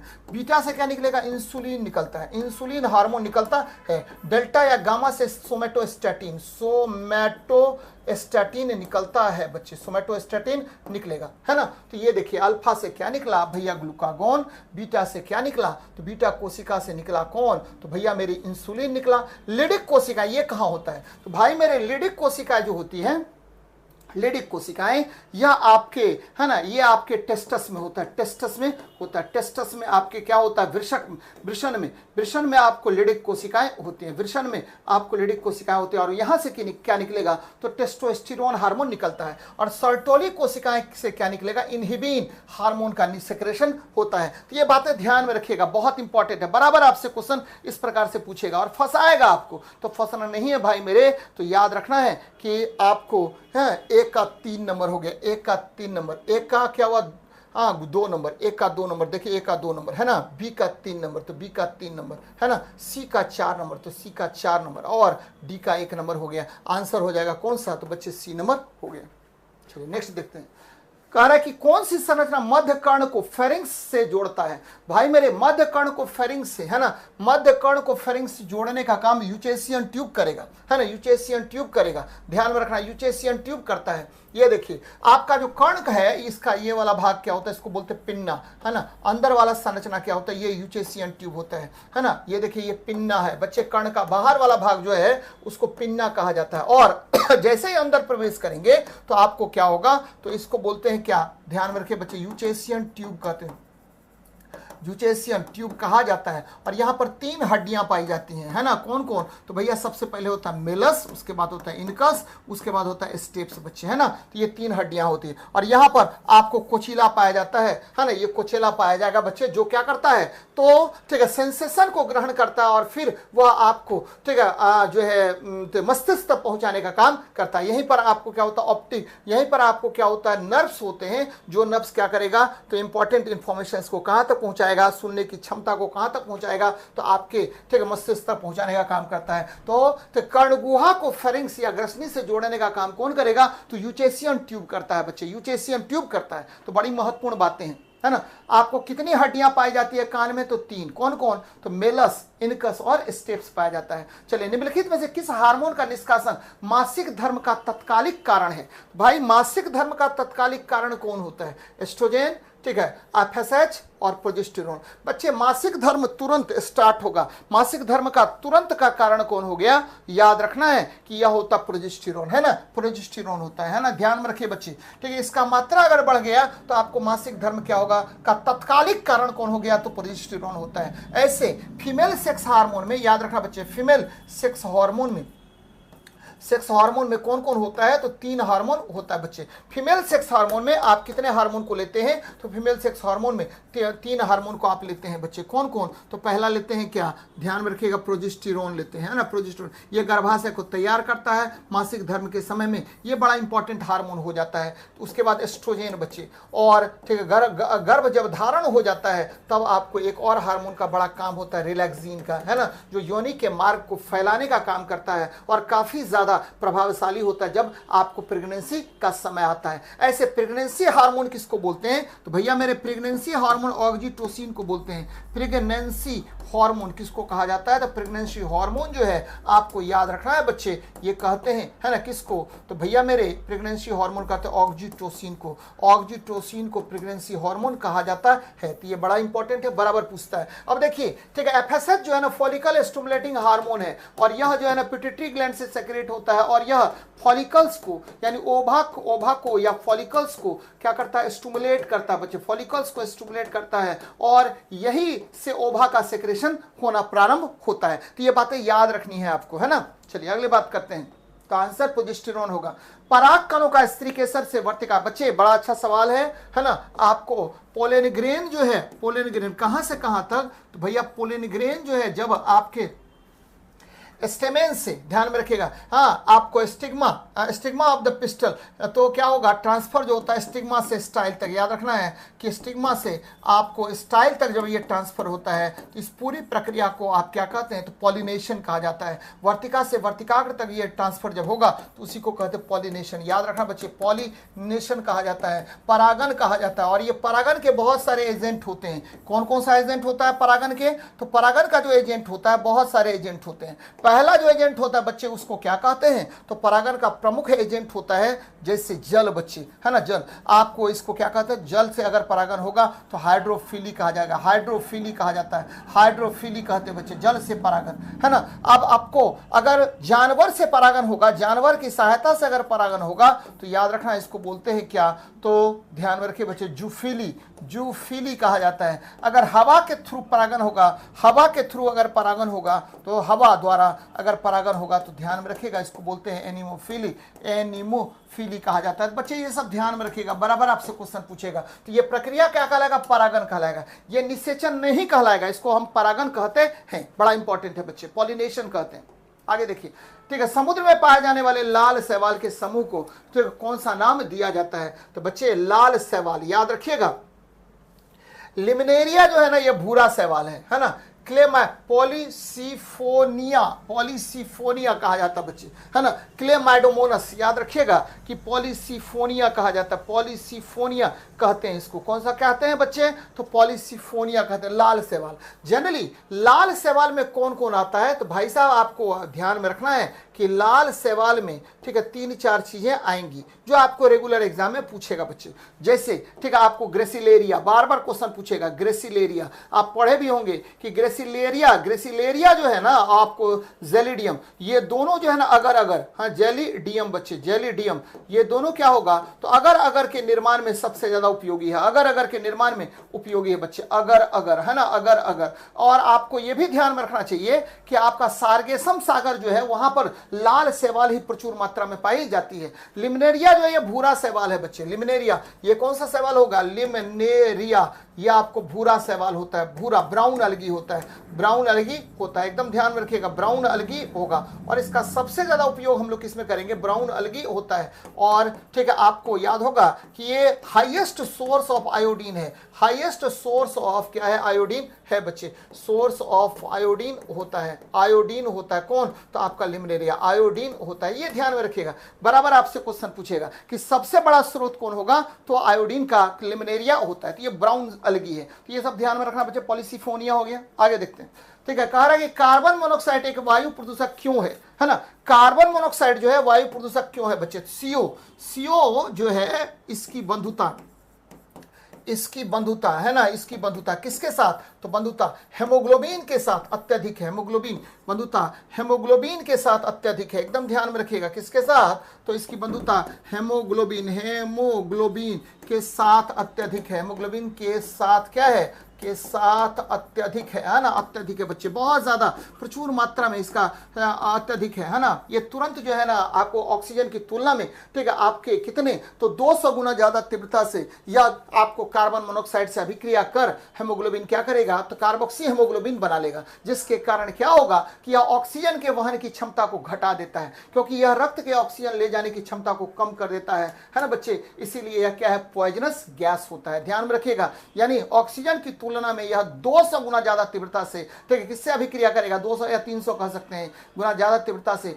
ठीक है, हेमोग्लोबिन से अभिक्रिया करेगा। और हेमोग्लोबिन का जो ऑक्सीजन वहन की क्षमता है, हेमोग्लोबिन के ऑक्सीजन वहन की क्षमता, इसको तीव्र गति से रिड्यूस कर देगा, वहन की क्षमता बच्चे, वहन की क्षमता को क्या कर देगा, घटा देता है, एकदम ध्यान में रखिएगा, घटा देता है। कौन बच्चे, तो आपको है ना कार्बन मोनोऑक्साइड। तो बड़ा अच्छा सवाल है, बराबर पूछेगा आपसे। नेक्स्ट देखिए, सही विकल्प का चयन करें तो अल्कोहल को दी गई समजातीय श्रेणी को पूर्ण कीजिए। भैया आपको पता होगा समजातीय श्रेणी का पहला कंसेप्ट क्या कहता है, समजातीय श्रेणी, ध्यान में रखिएगा, समजातीय श्रेणी का पहला कंसेप्ट कहता है कि देखिए है ना, दो क्रमागत यौगिकों के बीच, है ना, क्रमागत यौगिकों के बीच, याद रखिए बच्चे, क्रमागत यौगिकों के बीच कितना का अंतर होना चाहिए, यौगिकों के बीच है ना आपको CH2 का अंतर होना चाहिए, बीच CH2 का अंतर हो, CH2 का अंतर हो, एकदम ध्यान में रखना, अंतर हो बच्चे, है ना, दो क्रमागत यौगिकों के बीच कितना का अंतर हो, तो CH2 का अंतर हो, है ना, या 14 AMU का अंतर हो, 14 AMU का अंतर हो, एकदम ध्यान में रखिएगा, अंतर हो, है ना, दो क्रमागत यौगिक के बीच अंतर हो। और ठीक है, समान संरचनात्मक सूत्र हो, समान क्या हो बच्चे, समान, ठीक है, संरचना सूत्र हो, संरचना सूत्र हो, है ना, समान संरचना सूत्र हो, जैसे है ना आपको देखिए CnH2n आप +1 कर लीजिए, हाँ OH यहाँ पर कर लेते हैं, है ना। तो अब देखिए पहला अगर एक पुट करेंगे तो CH3OH, इसको बोलते हैं मिथाइल अल्कोहल, है ना, मिथाइल अल्कोहल कहते हैं। ये देखिए बच्चे ये क्या हुआ, तो ये इथाइल अल्कोहल हो गया। अब क्या होगा, इथाइल अल्कोहल हो गया। अब क्या होगा, तो बच्चे ये हो गया प्रोपाइल अल्कोहल C3H7OH, इसको बोलते हैं प्रोपाइल अल्कोहल, प्रोपाइल अल्कोहल कहते हैं, है ना। और क्या होगा, तो इसके बाद जो है ना ये हो गया ब्यूटाइल अल्कोहल, है ना। तो अलग अलग अल्कोहल होता है, ब्यूटाइल अल्कोहल कहते हैं बच्चे। तो ये याद रखना है, यहाँ पर क्या हो जाएगा, आपका प्रोपाइल अल्कोहल हो जाएगा। यानी क्रमागत यौगिकों के बीच CH2 का अंतर होना चाहिए, है ना, तभी जाकर के ये क्या होगा, तो भैया इसी को बोलते हैं समजातीय श्रेणी। नेक्स्ट देखिए, कारण निम्नलिखित में से कौन सा कथन गलत है, मिथोनोइक अम्ल बिछुआ पौधों के पत्तियों द्वारा स्रावित होता है, एकदम सही है बच्चे, है ना। आपको पता है मिथोनोइक अम्ल को फॉर्मिक एसिड भी कहते हैं, और यह बिच्छू हाँ आपको चींटी इत्यादि के ढंग से बाहर निकलता है। सिरका में एसिटिक अम्ल है, ये भी सही है बच्चे, है ना। और दांतों की सड़न तब शुरू होती है जब मुंह का pH 5.5, ये भी सही है। मुख में मौजूद जीवाणु मुख में बचे हुए भोजन कणों का विघटन करके छार नहीं बनाते बच्चे, अम्ल का निर्माण करते हैं, अम्ल बनाता है, जिससे मुंह में क्या होगा, मुंह में अम्लीयता बढ़ जाती है, दांतों का क्षरण बढ़ जाएगा। तो आंसर आपका B नंबर होगा बच्चे, तो ध्यान में रखिएगा। आगे देखते हैं, कारण न्यूलैंड्स के अष्टक नियम में इनमें से कौन दो तत्वों को हाइड्रोजन, फ्लोरीन, क्लोरीन और ब्रोमीन के साथ समान स्तंभ में रख दिया गया था। तो ये देखिए कोबाल्ट और निकेल को, है ना, कोबाल्ट और निकेल को रख दिया गया था बच्चे। न्यूलैंड्स याद रखना है, न्यूलैंड्स ने कौन सा रूल दिया था, तो न्यूलैंड्स ने ऑक्टेव रूल दिया था। न्यूलैंड्स ने क्या दिया था बच्चे, न्यूलैंड्स ने ऑक्टेव रूल दिया था। कौन सा रूल, तो ऑक्टेव रूल दिया था, ध्यान में रखेगा, ऑक्टेव रूल दिया था किसने, तो न्यूलैंड्स ने और क्या काम किया था बच्चे, तो न्यूलैंड्स ने आपको बताया कि देखिए ठीक है, आपको तत्वों को ऐसे सजाया जाए, lithium, beryllium, boron, carbon, nitrogen, oxygen, fluorine. अब देखिए फ्लोरीन के तुरंत बाद कौन आ गया, सोडियम आ गया। यानी सोडियम का गुण किसके समान होगा, तो लिथियम के समान होगा। मैग्नीशियम का गुण किसके समान होगा, तो बेरिलियम के समान होगा, है ना, बोरोन। अब देखिए क्या हो जाएगा बच्चे, मैग्नीशियम के बाद आ जाइए, है सोडियम, मैग्नीशियम, एल्युमिनियम का गुण किसके समान होगा, तो बच्चे बोरोन के समान होगा। और ठीक है, आपको सिलिकॉन, उसके बाद फॉस्फोरस, उसके बाद सल्फर, उसके उसके बाद आ गया क्लोरीन, देन आफ्टर आ गया कौन बच्चे, पोटेशियम, उसके बाद कैल्शियम। तो न्यूलैंड का अष्टक नियम कैल्शियम तक ही पालन करता है बच्चे। कोबाल्ट और निकेल को इनका दोष है और इन्होंने कोबाल्ट और निकेल को लोहा के साथ रखना चाहिए था, ना रख करके आपको, ठीक है देखिए, ठीक है, आपको हेलोजन के साथ इन्होंने रख दिया था। ये इनका डिमेरिट है बच्चे, बहुत फेमस डिमेरिट है किसका, तो मेंडलीव के, मतलब न्यूलैंड के अष्टक नियम का। आगे देखिए क्या कह रहा है, निम्न में से कौन सा कथन गलत है, सभी बच्चों में Y गुणसूत्र उनकी मां से, बच्चे सभी बच्चों में X गुणसूत्र उनके मां से आता है, ये गलत हो गया। और देखते हैं, कुछ प्राणियों जैसे घोंघे में जीवन, तो जीव अपना लिंग परिवर्तन कर सकते हैं, एकदम सही है बच्चे, क्योंकि तापमान के अंतर द्वारा, याद रखिएगा घोंघा किसमें, तो तापमान के अंतर द्वारा, यानी तापमान के अंतर द्वारा क्या करता है, तो बच्चे तापमान के अंतर द्वारा अपने लिंग में परिवर्तन कर सकता है, ये सही है बच्चे। सभी मानव गुणसूत्र युग्मित नहीं होते हैं, सभी मानव गुणसूत्र युग्मित नहीं होते हैं, है ना, लेकिन सभी मानव गुणसूत्र क्या होते हैं, युग्मित होते हैं बच्चे, युग्मित होता है ना, सभी मानव गुणसूत्र क्या होगा, आपको युग्मित ही होगा, है ना, एकदम ध्यान में रखिएगा, सभी मानव गुणसूत्र क्या होगा, तो युग्मित होते हैं, जनरली होते हैं। लेकिन अगर कुछ की बात करें, जैसे आपका डाउन सिंड्रोम अगर हो गया, डाउन सिंड्रोम अगर हो गया बच्चे, तो त्रिसूत्री भी होता है ना, सिंड्रोम अगर हो गया तो आपको यहाँ पर क्या होगा बच्चे, ठीक है, आपका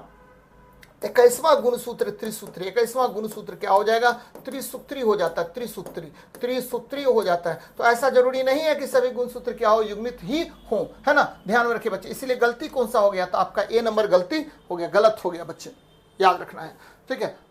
निम्न में से कौन सा उपयुक्त परिस्थितियों में नवोद्भिद के रूप में विकसित होता है, तो भैया नवोद्भिद के रूप में कौन विकसित होगा, तो ध्यान में रखिएगा, नवोद्भिद देखिए सीडलिंग के रूप में विकसित होता है। तो आपको पता होगा कि बीज के अंदर जो है आपको भ्रूण पाए जाते हैं, क्या पाए जाते हैं, भ्रूण पाए जाते हैं। और भ्रूण क्या होगा बच्चे, एम्ब्रियो बोलते हैं इसको, क्या बोलते हैं, एम्ब्रियो कहते हैं। और बीज को जब हम उपयुक्त परिस्थिति दे देंगे, उपयुक्त परिस्थिति इस बीज को दे देंगे, ये बीज है बच्चे, सीड्स है, और इसको यदि उपयुक्त परिस्थिति दे देंगे, जैसे ठीक है आपने जल इस पर डाल दिया, है ना, जल, जैसे आपने तापमान दे दिया बच्चे, जल दे दिया, उपयुक्त परिस्थिति में कौन कौन, तो जल, जैसे आपने इसको तापमान दे दिया, है ना, जल दे दिया, तापमान दे दिया, एप्रोप्रिएट टेम्परेचर दे दिया, किसको, तो बच्चे सीड्स को, तो ये क्या करेगा, तो धीरे धीरे है ना, धीरे धीरे डेवलप हो जाएगा। तो बच्चे निम्न से कौन डेवलप कर रहा है, तो भ्रूण डेवलप कर रहा है। तो उपयुक्त परिस्थिति में नवोद्भिद क्या है, सीडलिंग क्या है, तो ये भ्रूण ही है बच्चे, है ना, भ्रूण का ही विकास होता है, और धीरे धीरे यह क्या होगा,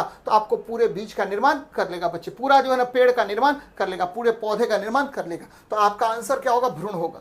आगे देखिए, किसी विद्युत धारावाही सीधी परिनालिका के अक्ष पर चुंबकीय क्षेत्र क्या होगा, भाई मेरे आपको पता होगा, सीधी धारावाही चालिका में आपको ये देखिए तार है, और यहाँ पर सीधी धारावाही, ठीक है, किसी विद्युत धारावाही सीधी लंबी परिनालिका है बच्चे, सोलेनोइड है, सोलेनोइड ऐसा होता है ना, सोलेनोइड ऐसा होगा बच्चे, ये देखिए ऐसा सोलेनोइड होता है, ये सीधी है बच्चे, सीधी है। तो इसमें जो आपको मान लीजिए विद्युत धारा प्रवाहित अगर होगा, तो B बराबर क्या होता है, तो μ0 × Ni बच्चे, ठीक है। चुंबक के अंदर जो है ना, ये सोलेनोइड के अंदर की बात करें, सोलेनोइड के अंदर हर जगह आपको मैग्नेटिक फील्ड क्या होगा, एक समान होगा, मैग्नेटिक फील्ड क्या होगा, एक समान, है ना। आपको मैं लिख देता हूं, सोलेनोइड के अंदर है ना, अंदर क्या होगा, तो चुंबकीय क्षेत्र, याद रखिएगा, चुंबकीय क्षेत्र, ठीक है, आपको क्या होगा, प्रत्येक स्थान पर नियत रहता है, प्रत्येक स्थान पर क्या हो जाएगा भैया, प्रत्येक स्थान पर नियत रहता है, किसमें, तो भैया आपके सोलेनोइड में नियत रहता है, कोई अपरिवर्तित नहीं होगा। लेकिन हाँ, इधर जाएंगे, अगर इधर जाएंगे या इधर जाएंगे, ठीक है, सोलेनोइड के बाहर आपको चुंबकीय क्षेत्र क्या होगा, तो बच्चे दूरी के अनुसार घटता जाता है, जितना ज्यादा दूरी बढ़ेगा उतना ही चुंबकीय क्षेत्र का मान क्या होगा, घटता जाएगा। लेकिन सोलेनोइड के अंदर जो है आपको चुंबकीय क्षेत्र का मान हर जगह एक जैसा रहेगा, यानी अपरिवर्तित रहेगा बच्चे। तो यहां देखिए क्या कर रहा है, किसी विद्युत धारावाही सीधी लंबी परिनालिका के अक्ष पर चुंबकीय क्षेत्र क्या होता है, तो परिनालिका के अक्ष के अनुदिश चलने पर क्या होगा, अपरिवर्तित रहता है बच्चे। मैंने क्या कह दिया, हर जगह आपको मैग्नेटिक फील्ड बी ही रहेगा, कोई परिवर्तन यहां पर नहीं होगा। और इस बी का मान क्या निकालते हैं, तो μ0 Ni, जहां μ0 क्या है, तो चुंबकीय पारगम्यता है, n क्या है, तो फेरों की संख्या है, I क्या है, तो बच्चे विद्युत धारा है ना, विद्युत धारा का परिमाण है। तो ये बातें याद रखिएगा, बहुत इंपॉर्टेंट है, बराबर पूछेगा आपसे। चलिए वृत्ताकार चक्ति का जड़त्व आघूर्ण किसके व्यास के परिता क्या होगा? तो बच्चे हमारा स्क्वायर बाय 4 होता है, हमारा स्क्वायर बाय 4 होता है। अब देखिए जड़त्व आघूर्ण क्या होता है? तो भैया जड़त्व आघूर्ण होता है ना, ये देखिए जड़त्व आघूर्ण क्या होगा? तो जड़त्व आघूर्ण यानी इसको मोमेंट ऑफ इनर्शिया कहते हैं, मोमेंट ऑफ इनर्शिया, ये सदिश राशि है। जड़त्व आघूर्ण कौन सी राशि? तो सदिश राशि होता है, सदिश राशि होता है बच्चे। और जड़त्व आघूर्ण क्या होता है? तो भैया आई बराबर होता है, ठीक है, आपको द्रव्यमान गुना अक्ष से दूरी का गुणनफल। याद रखिए बच्चे, ये देखिए द्रव्यमान, ये मान लीजिए ये m द्रव्यमान है और अक्ष से दूरी ये क्या है? r है। तो अक्ष से दूरी के वर्ग का गुणनफल होता है, द्रव्यमान गुना अक्ष से दूरी का गुणनफल। और इसका मात्रक क्या होगा? तो kg metre square, kg metre square इसका मात्रक हो जाता है। तो ये ध्यान में रखिएगा कि जड़त्व आघूर्ण चक्ति के परिता, जड़त्व आघूर्ण किसका बच्चे? व्यास के परिता क्या होगा? तो हमारा स्क्वायर बाय 4 होता है, हमारा स्क्वायर बाय 4 होता है ना। किसका? तो बच्चे सर्कुलर डिस्क जो होता है, सर्कुलर डिस्क, इसका डायमीटर के जो अलोंग आप निकालेंगे क्या बच्चे? तो मोमेंट ऑफ इनर्शिया निकालेंगे तो उसका वैल्यू हमारे स्क्वायर बाय क्या करेंगे? 4 कर देते हैं। नेक्स्ट देखिए, ठीक है, 30 सेंटीमीटर आकार वाली किसी वस्तु को 18 सेंटीमीटर फोकस दूरी वाले, ठीक, अवतल दर्पण के 54 सेंटीमीटर की दूरी पर रखा गया है। निर्मित प्रतिबिंब होगा, उसकी ऊंचाई क्या होगी? देखिए आसान सवाल है बच्चे, कुछ है नहीं। कौन सा दर्पण है? देखिए कौन सा दर्पण है? तो अवतल दर्पण है। और आपको ध्यान में रखना चाहिए, जैसे ही अवतल दर्पण आए तो आपको याद रखना u हमेशा नेगेटिव होगा, है ना। v हमेशा क्या होगा? v पता नहीं, v पॉजिटिव भी हो सकता है अगर, ठीक है, कौन सा होगा बच्चे? अगर आपको वर्चुअल इमेज होगा। और v क्या होगा? निगेटिव भी हो सकता है, जब क्या होगा? तो रियल इमेज होगा, है ना। और याद रखिएगा कि f हमेशा क्या होता है? निगेटिव होता है। चलिए दर्पण सूत्र लगाते हैं, 1/v + 1/u बराबर क्या होता है? 1/f हो जाता है। निकाल लीजिए यहां से, है ना। देखिए बच्चे, है ना, क्या करेंगे? 1/v + 1/u बराबर 1/f निकल गया। अब निकालते हैं बच्चे, क्या निकालते हैं? तो 1/v निकालिए। 1/v बराबर होता है क्या? 1/f माइनस क्या? 1/u। आपको पता है 1 - 1/f, f का वैल्यू देखिए कितना। तो बच्चे किसी वस्तु को 18 सेंटीमीटर फोकस दूरी वाले, तो 18 सेंटीमीटर कर दीजिए, है ना। माइनस माइनस प्लस हो गया बच्चे, 54 सेंटीमीटर की दूरी पर रखा गया है वस्तु को, तो 54 सेंटीमीटर कर दीजिए। और 18 और 54 का एलसीएम ले लीजिए। तो बच्चे 18 और 54 का एलसीएम लीजिए, तो 18 का 18 18 तिया 54 ही आएगा, है ना। 18 तिया 54 -3 आ गया, है ना। और 54 का 54 +1 आ गया बच्चे, है ना। तो ये वैल्यू निकल गया कितना? तो v का मान निकल गया क्या बच्चे? तो 54/-2 काट दीजिए, -27 सेंटीमीटर निकला। किसका? तो v का मान। अब यहां से आप क्या निकाल सकते हैं? तो बच्चे मैग्निफिकेशन निकाल लीजिए। मैग्निफिकेशन m बराबर क्या होता है? तो बच्चे दर्पण है तो -v/u होता है ना। अब देखिए, ठीक है, आपको माइनस, अब फार्मूले में माइनस है, -27 कर दीजिए। और ये भी क्या होगा? तो भैया ये भी माइनस क्या हुआ? तो u का मान कितना है? तो u का मान याद रखना है, दिया हुआ है आपका 54 है ना। ये देखिए कट गया। तो अब देखिए काटिए इसको, माइनस माइनस प्लस, तो इसको माइनस रहने दीजिए बच्चे। 27 इसको काटिए, कितना निकलेगा? तो ये निकल गया आपको 27 दूनी 54, यानी -1/2 निकल गया, -1/2 निकल गया। किसका? m का वैल्यू। अब निकालिए, हमको कह रहा है कि निर्मित प्रतिबिंब होगा, निर्मित प्रतिबिंब होगा। कैसा होगा भैया? तो निर्मित प्रतिबिंब चूंकि, ठीक है, आपको v का मान निगेटिव निकला है, तो इसीलिए ये रियल इमेज का फॉर्मेशन होता है। ये देखिए मैंने यहाँ लिखा भी है, v अगर निगेटिव होगा तो रियल इमेज का फॉर्मेशन होगा। और रियल इमेज हमेशा क्या होता है? उल्टा होता है, सीधा होगा नहीं बच्चे। तो उल्टा एक ही ऑप्शन में है, सीधा देखिए 2 जगह पर है, काट दीजिए इसको। अब देखिए, ठीक है, इसका वैल्यू निकालते हैं। हाइट ऑफ क्या कह रहा है? तो इसकी ऊंचाई भी ज्ञात करें प्रतिबिंब की। तो m का मान कितना है? तो m का मान -1/2 है बच्चे। और m क्या होता है? तो हाइट ऑफ इमेज बटा हाइट ऑफ ऑब्जेक्ट होता है, बराबर -1/2 कर दीजिए, है ना। अब देखिए ये भी मैग्निफिकेशन का फार्मूला होता है। मैग्निफिकेशन बराबर होता है हाइट ऑफ इमेज बटा हाइट ऑफ ऑब्जेक्ट। तो हाइट ऑफ इमेज निकाल लीजिए बच्चे, तो -1/2 गुना क्या? तो भाई मेरे ये आ जाएगा, है ना। आपको h0 का वैल्यू 3 सेंटीमीटर दिया हुआ 3 से, तो -1.5 आ गया। ये माइनस बताता है कि प्रतिबिंब जो है ना हमेशा क्या होगा? उल्टा बनेगा। तो बच्चे उल्टा और 1.5 सेंटीमीटर की दूरी पर 1.5 सेंटीमीटर के आकार का बनेगा। तो देखिए आसान सवाल है, आपको बस कंसेप्ट ध्यान में रखनी चाहिए। आगे देखते हैं, चले बच्चे आगे देखते हैं। कह रहा है 6 ओम 12 ओम के 2 प्रतिरोध 3 वोल्ट की बैटरी के साथ समांतर क्रम में जुड़ा, 1 सेकंड में बैटरी द्वारा फिर आपको उत्पन्न ऊर्जा क्या होगा? देखिए आसान सवाल है, आसान सवाल है बच्चे। कैसे 1 सेकंड में? तो आपको पता है कि पावर निकाल लीजिए सीधा सीधी। P बराबर क्या होता है तो बच्चे ठीक है आपको v² अपॉन r होता है ना। R इक्विवेलेंट कर दीजिए, क्योंकि समांतर क्रम में है तो समांतर क्रम में R इक्विवेलेंट क्या होगा तो भाई मेरे ठीक है R1 इंटू R2 बटा क्या R1 plus R2, R1 into R2 बटा R1 प्लस R2 होता है। चलिए अच्छी बात है ना। R1 इंटू R2 देखिए 6 गुना 12 बटा क्या हुआ 6 प्लस 12 यानी 18 आ गया, 6 3 18 और ठीक है 4, यानी आपको ये 4 ओम निकलेगा जब समांतर क्रम में दोनों प्रतिरोधक जुड़ा हुआ हो। भी का मान देखिए कितना दिया हो बच्चे 3 वोल्ट, तो 3 का स्क्वायर कर दीजिए बटा 4 कर दीजिए। यहाँ देखिए 3 का स्क्वायर यानी 9 बटा 4 यानी 2.25 क्या होगा भैया जूल होगा। 1 सेकंड में 2.25 जूल हो जाएगा। ऐसे पावर बराबर वाट में होना चाहिए था, लेकिन कह रहा है 1 सेकंड में बैटरी द्वारा परिपथ को, यानी 1 सेकंड में क्या होगा 2.25 जूल पर सेकंड हो गया है ना। तो 2.25 जूल ये प्रवाहित होगा बच्चे। तो आंसर हो जाएगा कौन सा 2.25 जूल। आगे देखते हैं। नीचे दिए गए कथनों पर विचार कीजिए और सही उत्तर का चयन कीजिए। सभी तत्वों के समस्थानिक ने मेंडलीव के आवर्त नियम के लिए चुनौती उत्पन्न की। एकदम सही है बच्चे है ना। आपको याद रखना है कि मेंडलीव ने ठीक है आपको समस्थानिकों के बारे में कुछ नहीं बताया था। मेंडलीव ने समस्थानिकों के बारे में याद रखना बच्चे, मेंडलीव ने समस्थानिकों के बारे में कुछ भी नहीं बताया था। समस्थानिकों के बारे में ठीक है समस्थानिकों के बारे में नहीं बताया था। किसने मेंडलीव ने बारे में नहीं बताया था। तो चाहे एक तत्व हो या सभी तत्व बात बराबर है, नहीं बताया था। किसने तो मेंडलीव ने बच्चे। मेंडलीव की जो आवर्त सारणी थी वो परमाणु द्रव्यमान पर आधारित थी। आवर्त सारणी में हाइड्रोजन को कोई निश्चित स्थान नहीं दिया ठीक है जा सकता है। तो ये भी सही है बच्चे है ना। तो दोनों कथन आपका क्या है सही है, दोनों कथन सही है, एकदम याद रखिएगा, बहुत बहुत महत्वपूर्ण है। बराबर क्वेश्चन पूछता है इस तरह का। चलिए आगे बढ़ते हैं। नेक्स्ट देखिए बच्चे, दर्पण सूत्र के अनुसार गोलीय दर्पण की फोकस दूरी किसके बराबर होगा तो बच्चे 1/f बराबर होता है 1/u प्लस 1/v।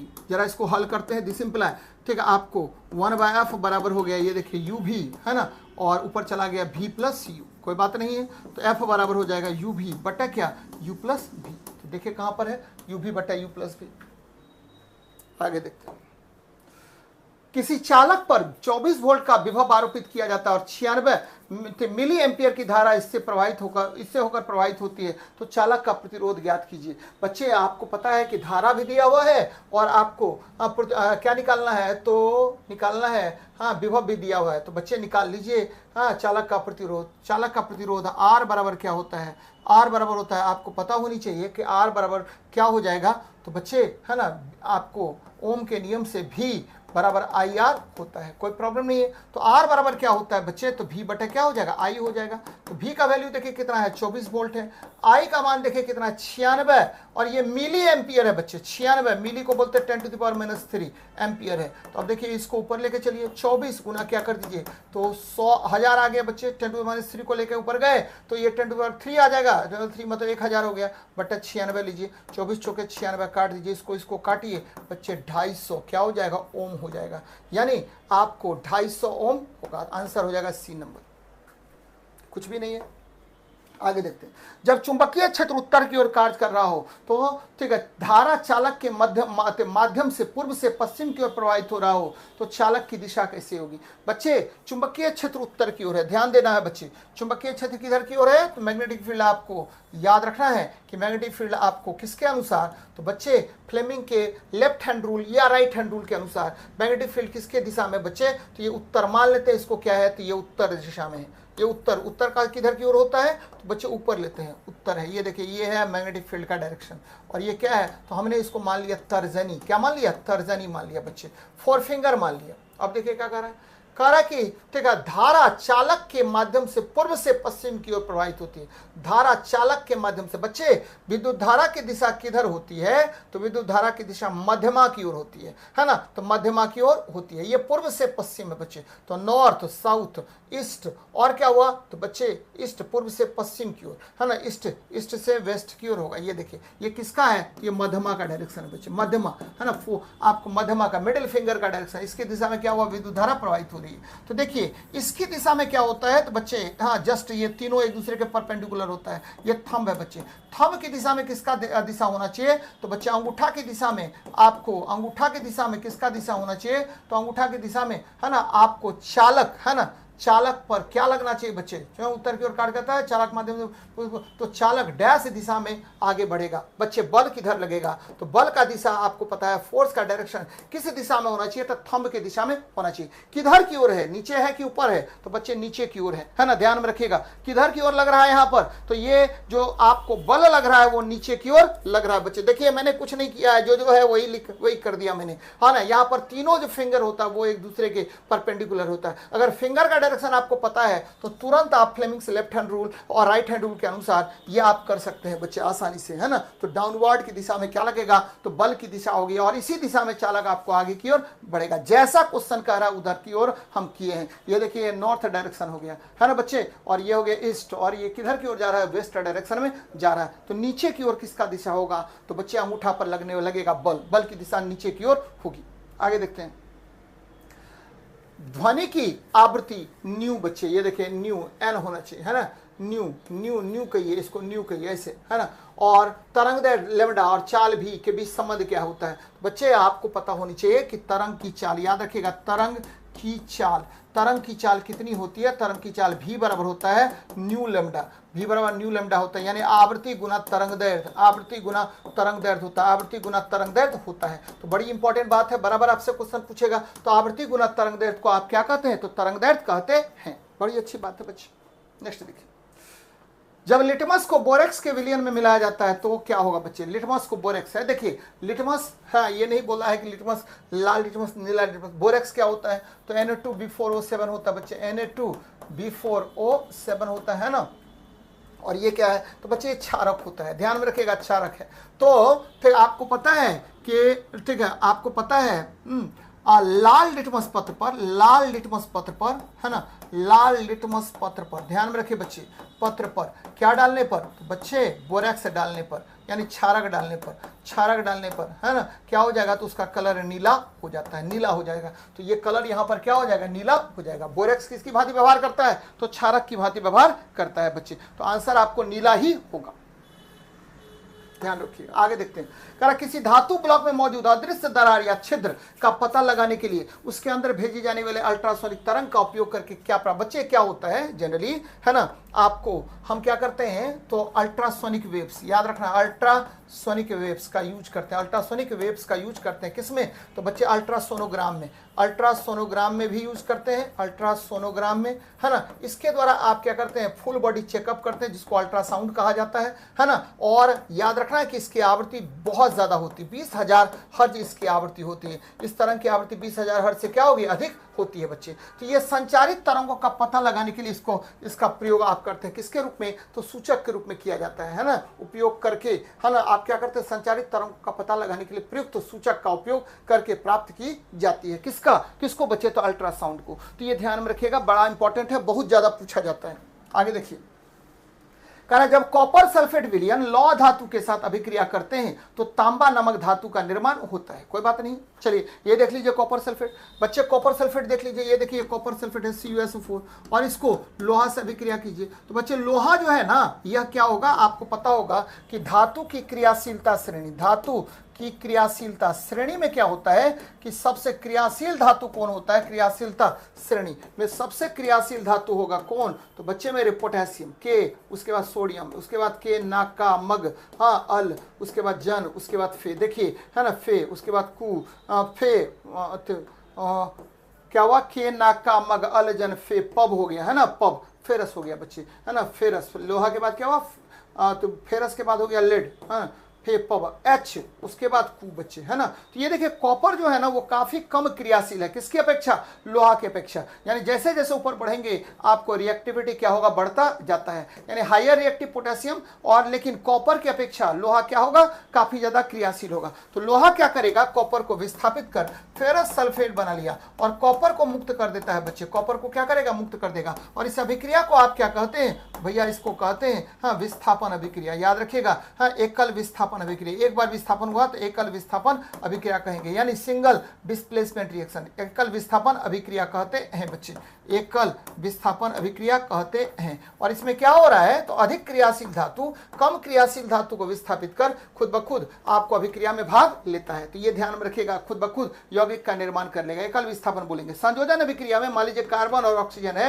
बच्चे, ये किसका निर्माण किया, कार्बन डाइऑक्साइड का, यानी ये दो या दो से अधिक अभिकारक मिलकर के एक यौगिक का निर्माण करते हैं। द्विविस्थापन अभिक्रिया में क्या होता है, आयनों का विस्थापन होता है, आयनों का 2 बार विस्थापन होता है, आयनों का 2 बार विस्थापन होता है बच्चे। तो इसको क्या 2 बार विस्थापन होता है, ऐसी अभिक्रिया को क्या कहते हैं, तो द्विविस्थापन अभिक्रिया कहते हैं। तो ये सब ध्यान में रखनी चाहिए, कुछ है नहीं इन सब चीजों में।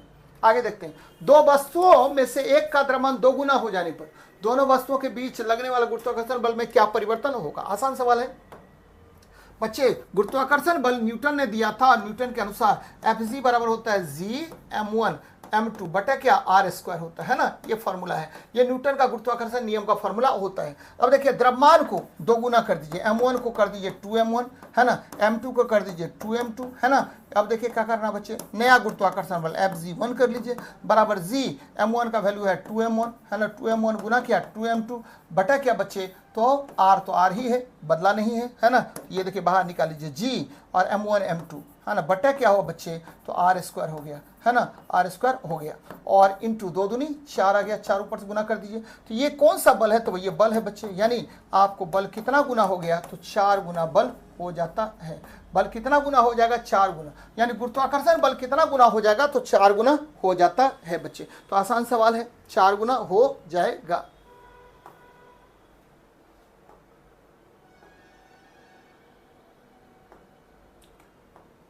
नेक्स्ट देखिए, कहा कि दिए गए किन्हीं 2 माध्यमों में एक माध्यम पर आपतित कोण दूसरे माध्यम के अपवर्तित कोण के 90 डिग्री होने पर वह क्या कहलाएगा, तो बच्चे ये क्रांतिक कोण कहलाता है। कौन सा कोण कहलाएगा, क्रांतिक कोण कहलाता है। यहां देखिए, जब प्रकाश की किरण एक माध्यम से दूसरे माध्यम में जाती है तो निश्चित आपतन कोण के लिए यदि अपवर्तन कोण का मान 90 डिग्री हो जाए तो उस आपतन कोण को आप क्या कहेंगे, क्रांतिक कोण कहते हैं। और क्रांतिक कोण बराबर क्या होता है बच्चे, तो याद रखिएगा, ठीक है। क्रांतिक कोण म्यू बराबर होता है 1 बटा क्रांतिक कोण साइन सी होता है बच्चे, साइन सी होता है। जितना कम क्रांतिक कोण होगा रिफ्रैक्टिव इंडेक्स उतना ही ज्यादा हो जाएगा, यानी क्रिटिकल एंगल कहलाता है। कौन सा एंगल कहलाएगा, क्रिटिकल एंगल कहलाता है भाई साहब, है ना, ये ध्यान में रखिएगा। आगे देखते हैं,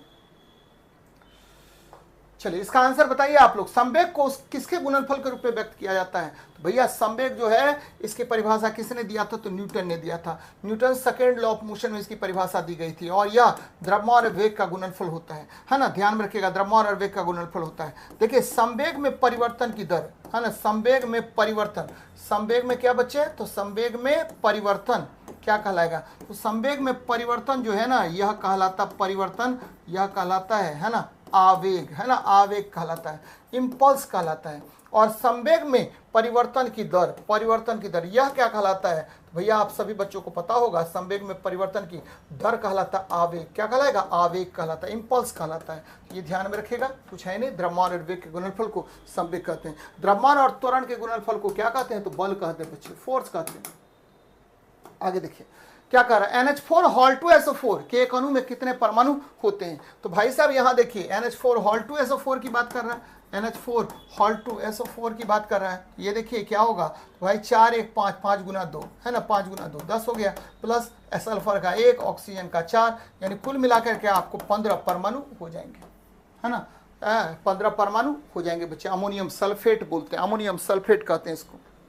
आगे देखिए, कॉपर हाइड्रोक्साइड, देखिए कॉपर और ऑक्सीजन, ये देखिए क्या करेगा बच्चे, इसमें देखिए, ये देखिए ऑक्सीजन घट रहा है, ऑक्सीजन अगर घटेगा तो कॉपर का यहाँ क्या हुआ, अपचयन, क्या हुआ, अपचयन हुआ है, रिडक्शन होता है। जबकि आपको हाइड्रोजन में देखिए, हाइड्रोजन में क्या हुआ, ऑक्सीजन आकर के जुड़ रहा है तो हाइड्रोजन का ऑक्सीकरण हो रहा है, हाइड्रोजन का ऑक्सीडेशन हो रहा है, हाइड्रोजन का क्या हो रहा है, ऑक्सीडेशन होता है। चलिए देखते हैं क्या कह रहा है, तो बच्चे यहाँ क्या हो रहा है, तो क्या कह रहा है, यह समीकरण निम्न से किसका है, तो भैया ये रिडॉक्स रिएक्शन है ना, यह रिडॉक्स रिएक्शन है बच्चे। एक का ऑक्सीकरण हो रहा है, दूसरे का क्या हो रहा है, तो बच्चे रिडक्शन हो रहा है। तो ऐसी अभिक्रिया को रिडॉक्स रिएक्शन कहा जाता है।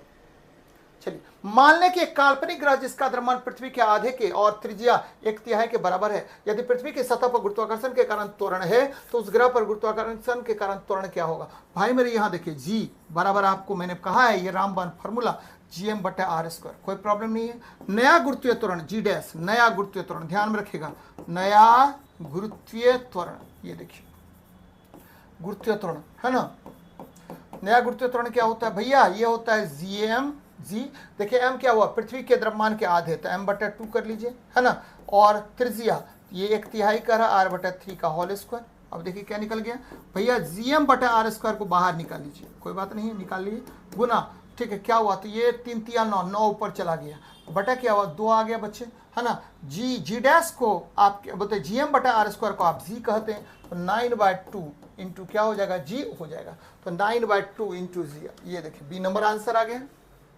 आगे देखते हैं, कह 5 किलोग्राम की वस्तु को 2 मीटर की ऊंचाई तक उठाया जाता है, तो इस प्रक्रिया में कितना कार्य होगा। बच्चे ये गुरुत्व के अधीन कार्य हो रहा है, गुरुत्व के अधीन कार्य को पोटेंशियल एनर्जी कहते हैं, और इसका फॉर्मूला mgh होता है, और m का मान कितना हुआ 5, g का मान हुआ 9.8, कितना मीटर, तो 2 मीटर उठाया गया है, यानी 98 जूल कार्य होगा। देखिए देखते चलिए, 98 जूल कार्य होगा, कुछ है नहीं। चलिए, किसी सेल में समायोजित किया जा सकने वाले इलेक्ट्रॉनों की अधिकतम संख्या किस सूत्र द्वारा निर्धारित किया जाता है। तो बच्चे बोर ने कहा, बोर के अनुसार है ना, बोर के अनुसार याद रखना है, किसी कक्षा में, बोर के अनुसार किसी कक्षा में इलेक्ट्रॉन की संख्या कितनी होगी, तो किसी कक्षा में है, याद रखना बच्चे, किसी कक्षा में इलेक्ट्रॉन की, ठीक, अधिकतम संख्या, अधिकतम इलेक्ट्रॉन की अधिकतम संख्या कितनी होती है, तो अधिकतम संख्या 2n² होता है, बराबर 2n² होता है बच्चे, तो ध्यान में रखिएगा 2n² होगा। बच्चे अगर n बराबर 1 हो गया तो इस कक्षा को k बोलते हैं, और इसमें 2 × 1 यानी 2 के इलेक्ट्रॉन होगा। l लीजिए तो 2 × 2 का स्क्वायर यानी 8 इलेक्ट्रॉन होते हैं। m इसमें देखिए 2 × 3 का स्क्वायर यानी 18 इलेक्ट्रॉन होते हैं। तो ये ध्यान में रखना बच्चे कि किसी कक्षा में अधिकतम इलेक्ट्रॉन की संख्या कितनी होगी बोर के अनुसार, तो 2n² होगा। नेक्स्ट देखिए, अवतल दर्पण में जब वस्तु को अनंत पर रखा जाता है तो छवि बनेगी। बच्चे अवतल दर्पण में अगर अनंत पर वस्तु रखा जाता है तो प्रतिबिंब कहाँ पर बनेगा, तो बच्चे आपको फोकस पर बनेगा, याद रखना है। अनंत पर वस्तु रखेंगे तो ये देखिए चला प्रकाश की किरण ये परावर्तित हो गया, फोकस पर मिला है ना बच्चे। ये दूसरा प्रकाश की किरण देखिए ये भी फोकस पर मिलेगा, तो बच्चे कहाँ प्रतिबिंब का निर्माण होगा, फोकस पर है ना। प्रतिबिंब बनता है, प्रतिबिंब बनेगा कहाँ पर बनेगा, तो प्रतिबिंब इमेज इज फॉर्म्ड एट, प्रतिबिंब बनेगा कहाँ पर, प्रतिबिंब बनेगा, ठीक है, ध्यान में रखिए बच्चे, फोकस पर। कैसा बनेगा, तो फोकस पर। कैसा बनेगा, तो उल्टा है ना। और कैसा बनेगा, तो वास्तविक, उल्टा। और कैसा बनेगा, तो वास्तविक प्रतिबिंब का निर्माण होता है। तो बच्चे ये ध्यान में रखिएगा, फोकस पर, उल्टा और वास्तविक बनता है। तो यहाँ फोकस नहीं है, केंद्र दिया हुआ फोकस के बदले में, तो केंद्र पर वास्तविक, उल्टा और अत्यधिक संकुचित प्रतिबिंब का निर्माण होता है। बिंदुवत प्रतिबिंब का निर्माण होगा, बिंदुवत होगा बच्चे, पॉइंट साइज, ठीक है, बिंदुवत प्रतिबिंब का निर्माण होता है, बिंदुवत प्रतिबिंब का निर्माण होगा है ना, पॉइंट साइज होगा। नेक्स्ट देखिए, स्वैच्छिक कार्यों के लिए, ठीक है, सुनिश्चित अंग विन्यास निर्वहन शरीर का संतुलन बनाए रखने के लिए कौन सा भाग काम करता है, तो बच्चे ये अनुमस्तिष्क काम करता है, अनुमस्तिष्क काम करता है। अनुमस्तिष्क में कौन कौन भाग आता है बच्चे, तो ये पश्च मस्तिष्क है जनरली है ना।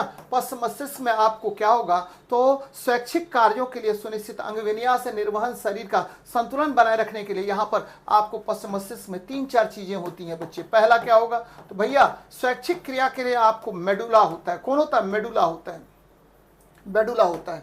और ठीक है, आपको श्वसन दर के नियंत्रण के लिए पोन्स होता है। और आपके ठीक है आपका जो शरीर का संतुलन है उसको बनाए रखने के लिए सेरिबेलम होता है। ये तीनों भाग कहाँ पर पाए जाते हैं, तो अनुमस्तिष्क में। ठीक है बच्चे, मध्य मस्तिष्क में क्या होता है, तो मध्य मस्तिष्क में आपको पता होनी चाहिए कि यहाँ कॉर्पोरा क्वाड्रिजेमिना होता है, कॉर्पोरा क्वाड्रिजेमिना होता है, जो आपका जो है ना ऑडियो और विजुअल को ये क्या करता है, तो नियंत्रित करने का काम करता है। कॉर्पोरा क्वाड्रिजेमिना बोलते हैं बच्चे, क्वाड्रिजेमिना होता है। और ये मैंने क्या कहा कि ये 2 काम करेगा। क्या काम करेगा, तो बच्चे ठीक है आपको दो सेंसरी ऑर्गन्स को कंट्रोल करता है। एक तो ऑप्टिक है ना, दूसरा क्या बच्चे ठीक है ऑडिबल है ना, ये दोनों को कंट्रोल करने का काम करता है। प्रमस्तिष्क जो है इसमें सेरिब्रम पाया जाता है, सेरिब्रम। और ये क्या करता है, सेरिब्रम बच्चे, तो ये सेरिब्रम जो है आपको बुद्धि विवेक ज्ञान का केंद्र बिंदु होता है, यानी आपको नॉलेज और विजडम का केंद्र है बच्चे, नॉलेज और विजडम का केंद्र है, नॉलेज और विजडम का यह केंद्र होता है। तो बहुत इंपॉर्टेंट है, बराबर आपसे क्वेश्चन पूछेगा कि नॉलेज और विजडम के लिए कौन कंट्रोलिंग सेंटर होता है, तो प्रमस्तिष्क होता है।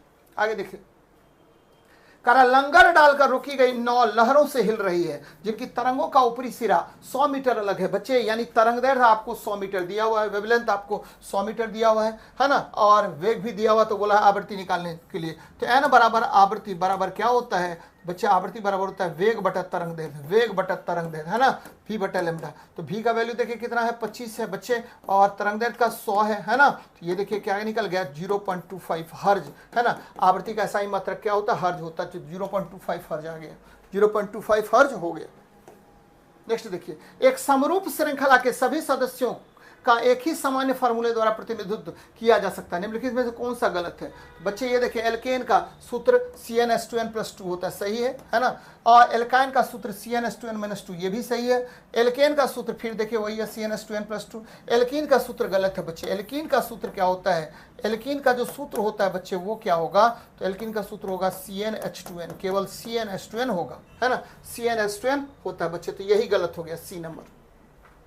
आगे देखते, करे डीएनए का एक खंड जो प्रोटीन की जानकारी प्रदान करता है उसे आप क्या कहते हैं बच्चे, जीन कहते हैं। थोड़ी देर पहले मैंने कहा कि देखिए आपका डीएनए जो होता है ना, डीएनए ठीक है, जीन जो है किसका बना होता है, बोलते डीएनए किसका बना होता है, तो बच्चे जीन के बने होते हैं। और ये डीएनए बोलते जीन क्या है बच्चे, तो जीन जो है कोडोन है, और किसका कोडोन होता है, तो भैया जनरली आपको याद रखिएगा कि जीन जो कोडोन होता है वह या तो एडेनिन, ठीक है, आपको थाइमिन, ग्वानिन, या आपको एडेनिन, ग्वानिन, साइटोसिन, या एडेनिन, है ना, ये देखिए एडेनिन आपको जो है साइटोसिन, ग्वानिन, है ना, ये सब का कोडोन होता है बच्चे, इसे ही आप जीन कहते हैं।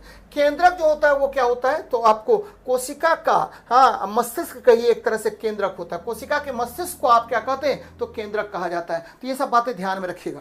आगे देखिए, वॉट किसका मात्रक है बच्चे, तो एक वॉट जो है ना आपको पता है ना, वॉट जो है, ये देखिए वॉट जो है आपका ये गड़बड़ है बच्चे, एक हॉर्स पावर बराबर 746 वाट कर दीजिए, एक किलोवाट बराबर 1000 वाट कर दीजिए, है ना, एक वॉट बराबर न्यूटन मीटर पर सेकंड, ये सही है ना। एक किलोवाट बराबर क्या होगा, तो बच्चे 1 किलोवाट आवर बराबर 1 किलोवाट घंटा बराबर, ये देखिए ये गड़बड़ मैंने किया है यहाँ पर, है ना। एक किलोवाट आवर बराबर क्या होता है, 1 किलोवाट है, देखिए 1 हॉर्स पावर 746 वाट, ठीक है, 1 किलोवाट आवर बराबर होता है क्या, तो बच्चे 3.6 इंटू 10⁻6 जूल, याद रखना है। 1 किलोवाट आवर को ही एक यूनिट कहते हैं, और 1 यूनिट बराबर कितना होगा, तो 3.6 इंटू 10⁻6 जूल होता है। तो ये बातें ध्यान में रखिएगा, है ना। 1 हॉर्स पावर 746 वाट, और 1 किलोवाट में क्या होगा, 1000 वाट होता है बच्चे। तो आंसर देखिए क्या क्या होगा, 1 का ए नंबर सही है ना। 2 का क्या बच्चे, तो 2 का सी नंबर, ये भी सही है। 3 का क्या नंबर बच्चे, तो 3 का देखिए कहाँ पर है, तो 1 का आ गया कौन सा, 3 का क्या बी नंबर, 3 का बी नंबर सही है। 4 का डी नंबर, ये भी सही है। तो आंसर आपका ए नंबर होगा, है ना। आगे देखते हैं, 5000 किलोग्राम द्रव्यमान के एक ट्रक को 25 मीटर पर सेकंड से 35 मीटर पर सेकंड तक त्वरित करने के लिए गतिज ऊर्जा में होने वाले परिवर्तन बोलते मेगा जूल में ज्ञात कीजिए। कोई बात नहीं है, मेगा जूल में ज्ञात कर लीजिए। देखिए किया गया कार्य जो है ना गतिज ऊर्जा में परिवर्तन के बराबर होता है, चेंज इन काइनेटिक एनर्जी होता है। तो ये देखिए change in kinetic energy 1/2m, और क्या कीजिए v² माइनस क्या कर दीजिए u², यही आपको फार्मूला होता है चेंज इन काइनेटिक एनर्जी। तो 1/2m का वैल्यू देखिए कितना है, 5000 kg। चलिए बहुत अच्छी बात है। v का मान कितना हुआ, तो भाई मेरे 35 है ना, 35 का स्क्वायर, और माइनस क्या हो गया, तो भाई मेरे यहाँ हो गया 25 का स्क्वायर। चलिए निकालिए इसको, है ना। तो 1/2 गुना क्या 5000, कोई प्रॉब्लम नहीं। 35 + 25 है ना, a + b कर देते हैं, a² - b² a + b, 35 5 40, 20 क्या हुआ 60, अब गुना क्या हो जाएगा भाई मेरे, तो 35 में से 25 को घटा दीजिए, कितना हो गया 10 आ गया, कोई दिक्कत नहीं। अब देखिए 6 × 35, इसको काट दे, द्वितीय 6 काट दीजिए, है ना। तो 5000 गुना 30 गुना क्या 10। देखिए बच्चे शून्य कैलकुलेट कीजिए, 1 2 3 4 5 8 है ना, 5 × 15 आ गया 15, गुना क्या 1 2 3 4 5 5 ही शून्य है 10⁵। एक अंक इधर खिसका दीजिए, 1.5 गुना 10⁶ कर लीजिए, है ना बच्चे, तो जूल कर लीजिए। 10⁶ जूल को आप क्या बोलते हैं, मेगा जूल बोलते हैं, है ना, मेगा बोलते हैं, 10⁶ को मेगा बोलते हैं, तो 1.5 मेगा जूल हो जाएगा। देखिए कहां पर है आंसर, ए नंबर है। आगे देखते हैं, पर्यावरणीय परिवर्तन के प्रति किसी जीव द्वारा किए जाने वाले शारीरिक समायोजन को पारिस्थितिकी अनुकूलन कहते हैं। देखिए अभी अभी सर्दी का मौसम आ रहा है ना, आप सभी बच्चों को पता होगा कि सर्दी के मौसम में आपको क्या होगा, अनुकूलित हम लोग धीरे धीरे होते हैं, है ना।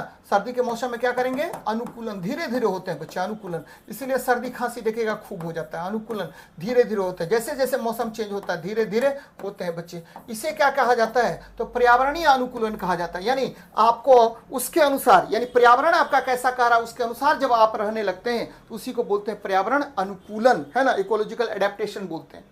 चलिए हम लोग क्या करेंगे, कपड़ा पहनते हैं, अभी कौन सा कपड़ा पहनेंगे, गर्म कपड़े, स्वेटर वेटर अगर मिलेगा तो वो पहन लेंगे। ये देखिए वोल्टेज V वाला कोई स्रोत किसी परिपथ में धारा I को बनाए रखता है, समय t में स्रोत द्वारा परिपथ में भेजी गई ऊर्जा कितनी होगी, तो देखिए ऊर्जा U बराबर क्या होता है, तो चार्ज इंटू पोटेंशियल होता है, याद रखना है। विद्युत ऊर्जा बराबर होगा, विद्युत ऊर्जा, विद्युत विभव ऊर्जा बराबर क्या होगा भाई मेरे, तो आवेश गुना विभवांतर, आवेश गुना विभव भी कह सकते हैं या विभवांतर कह सकते हैं, जो भी कहिए। आवेश को क्या कह सकते हैं, I इंटू टी कह सकते हैं, है ना। विद्युत धारा गुना समय को आपको क्या कहते हैं, तो बच्चे आवेश कह सकते हैं, तो IT, यानी ये क्या आ जाएगा, VIT, यानी विद्युत ऊर्जा बराबर क्या हो गया, तो बच्चे VIT हो जाएगा। देखिए कैसे निकालें, आगे देखिए।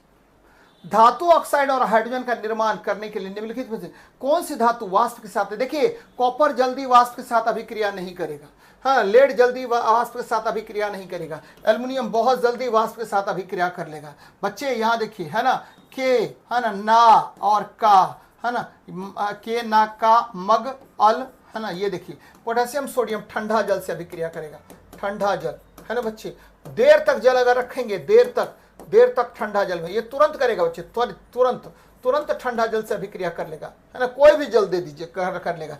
देर तक ठंडा जल में अगर रखेंगे, ठंडा जल या कोई भी जल में रखेंगे तब जाके कैल्शियम या मैग्नीशियम अभिक्रिया करेगा। एल्युमिनियम वाष्प से करेगा अभिक्रिया, ध्यान में रखिए बच्चे। इसके बाद जल से अभिक्रिया काफी कठिन हो जाता है ना, तो याद रखना है कि एल्युमिनियम आपको जल से अभिक्रिया कर क्या बनाएगा, तो धातु ऑक्साइड, याद रखना बच्चे, एल्युमिनियम, ये देखिए एल्युमिनियम ले लीजिए, है ना, एल्युमिनियम ले लीजिए, आपको ये जल से अभिक्रिया करा दीजिए, इसको 3H2O ले लीजिए, है ना बच्चे, यहाँ ले लीजिए 2, तो ये बन जाएगा Al2O3 अब प्लस क्या, तो भाई मेरे Al2O3 अब प्लस हो गया 3H2, ये बाहर निकल गया। तो ये याद रखना बच्चे, एल्युमिनियम ऑक्साइड और क्या होगा, तो जल बाहर, बोलते हैं हाइड्रोजन गैस बाहर निकलता है, किस अभिक्रिया से, तो जब एल्युमिनियम को वाष्प से, लेकिन ठंडे जल से इसको अगर एल्युमिनियम को अभिक्रिया करेंगे तो ये जल्दी अभिक्रिया नहीं करेगा, तो ये भी ध्यान में रखना है आपको। आगे देखते हैं, एक प्रकार का जनन जिसमें एक पौधे के शरीर का हिस्सा, एक नहीं बच्चे, आपको पता होगा कि कोई पौधे का शरीर का हिस्सा टूट करके बिखर गया और नया पौधे का विकास कर लिया। जैसे आप ले सकते हैं क्या बच्चे, तो कभी कभी आप देखते होंगे कि हम क्या करते हैं, तो गन्ना जो है ना, गन्ना का तना, या आप क्या कहिए जो है गुलाब का टहनी, गुलाब का हम क्या करते हैं, तो बच्चे इसका जो टहनी होता है, टहनी, इसको तोड़ करके हम लोग क्या करते हैं, अलग अलग जगह पर लगा देते हैं, तो नए पौधे का विकास हो जाता है। इसको क्या बोलते हैं, तो वनस्पतिक जनन या वेजिटेटिव प्रोपेगेशन कहा जाता है। यानी बीज के अलावा कोई भी अन्य, है ना, बीज के अलावा कोई भी अन्य जो है, ठीक है, आपको पौधे के भाग से नए पौधे का विकास करना, वही क्या कहलाएगा, तो वनस्पतिक जनन कहलाता है। ध्यान में रखना बच्चे। दो फोकस दूरी वाले लेंस का उपयोग किस में करते हैं बच्चे, बायफोकल लेंस का उपयोग आप किस में करेंगे, तो ये देखिए बायफोकल लेंस में नीचे जो है ना आपको उत्तल लेंस होता है और ये दूर दृष्टि को दूर करता है, दूर दृष्टि को दूर करेगा बच्चे, है ना, ध्यान में रखना है। इसको बोलते हैं हाइपरमेट्रोपिया को दूर करने का काम करता है। दूर दृष्टि दोष को दूर करता है ना। दूर दृष्टि दोष में किसका दूर हो, कौन सा दोष दूर होगा, तो निकट दृष्टि आपको, है ना, निकट आपको निकट ठीक होगा, निकट ठीक होता है ना।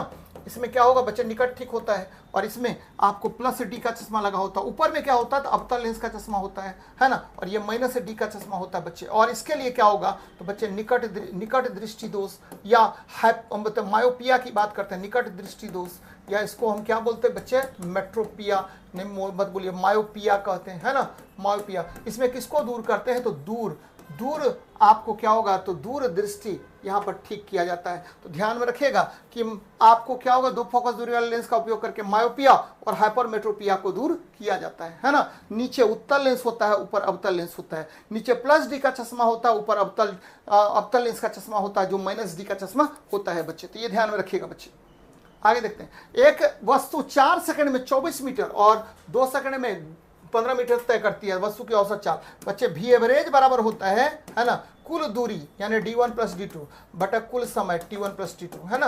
ये निकाल लीजिए बच्चे, कुल दूरी कितना, तो 24 प्लस कितना 15, और कुल समय कितना, तो 2 प्लस 4 यानी 6, 39 बटा 6 कर लीजिए, 39 बटा 6 कर लीजिए। तो भैया 39 बटा जब 6 करते हैं तो ये वैल्यू आ जाएगा 6 के 36, है ना, 3 0 56 36, है ना, तो 56 36 आ गया, हाँ 3 0 6 मीटर पर सेकेंड। आंसर हो जाएगा सी नंबर। देखिए नेक्स्ट क्या है, कह रहा निम्न से कौन सा कथन सत्य है, तो भैया शुष्क CO2 को शुष्क बर्फ के रूप में जाना जाता है, एकदम सही है ना। आपको सॉलिड CO2 को शुष्क बर्फ के रूप में जाना जाता है। CO2 गैस चूने जल को दुधिया कर देता है, ये भी सही है बच्चे, क्योंकि चूना जल कैल्शियम हाइड्रोक्साइड होता है, और जैसे उसमें कार्बन डाइऑक्साइड प्रवाहित किए ये बन गया कैल्शियम कार्बोनेट, और इसका कलर कैसा हो जाएगा, तो दुधिया हो जाता है। ध्यान में रखिएगा बच्चे, दुधिया हो जाएगा, ये भी सही, ये भी सही है। कैल्शियम कार्बोनेट को अकेले गर्म करने पर CO2 गैस निकलता है, एकदम सही है ना। CaCO3 को जब आप गर्म करेंगे तो ये बनाएगा कैल्शियम ऑक्साइड प्लस क्या, CO2। ये जनरली सीमेंट इंडस्ट्री में इसका उपयोग हम लोग करते हैं। तो तीनों सत्य है बच्चे, सब सत्य है। आगे देखिए, कह रहा एपिडर्मिस किसके सबसे बाहरी परत होते हैं बच्चे, तो जंतु के त्वचा का सबसे बाहरी भाग क्या होगा, एपिडर्मिस होता है। पौधे की छाल का सबसे बाहरी भाग पेरिडर्म होता है बच्चे, पेरिडर्म कहते हैं इसको, पेरिडर्म कहते हैं। इसीलिए जंतु के त्वचा के भाग को आप क्या कहते हैं, तो एपिडर्मिस कहा जाता है। तो ये ध्यान में रखिएगा, बराबर आपसे इस तरह का प्रश्न पूछेगा, है ना, एपिडर्मिस कहते हैं। तो बड़े मजेदार सवाल है बच्चे, है ना। जंतु के बाहरी भाग को आप क्या कहते हैं, एपिडर्मिस कहते हैं। तो आज का सेशन यही रहने देते हैं, मिलते हैं नेक्स्ट क्लास में, है ना। चलिए, जय हिंद, जय भारत।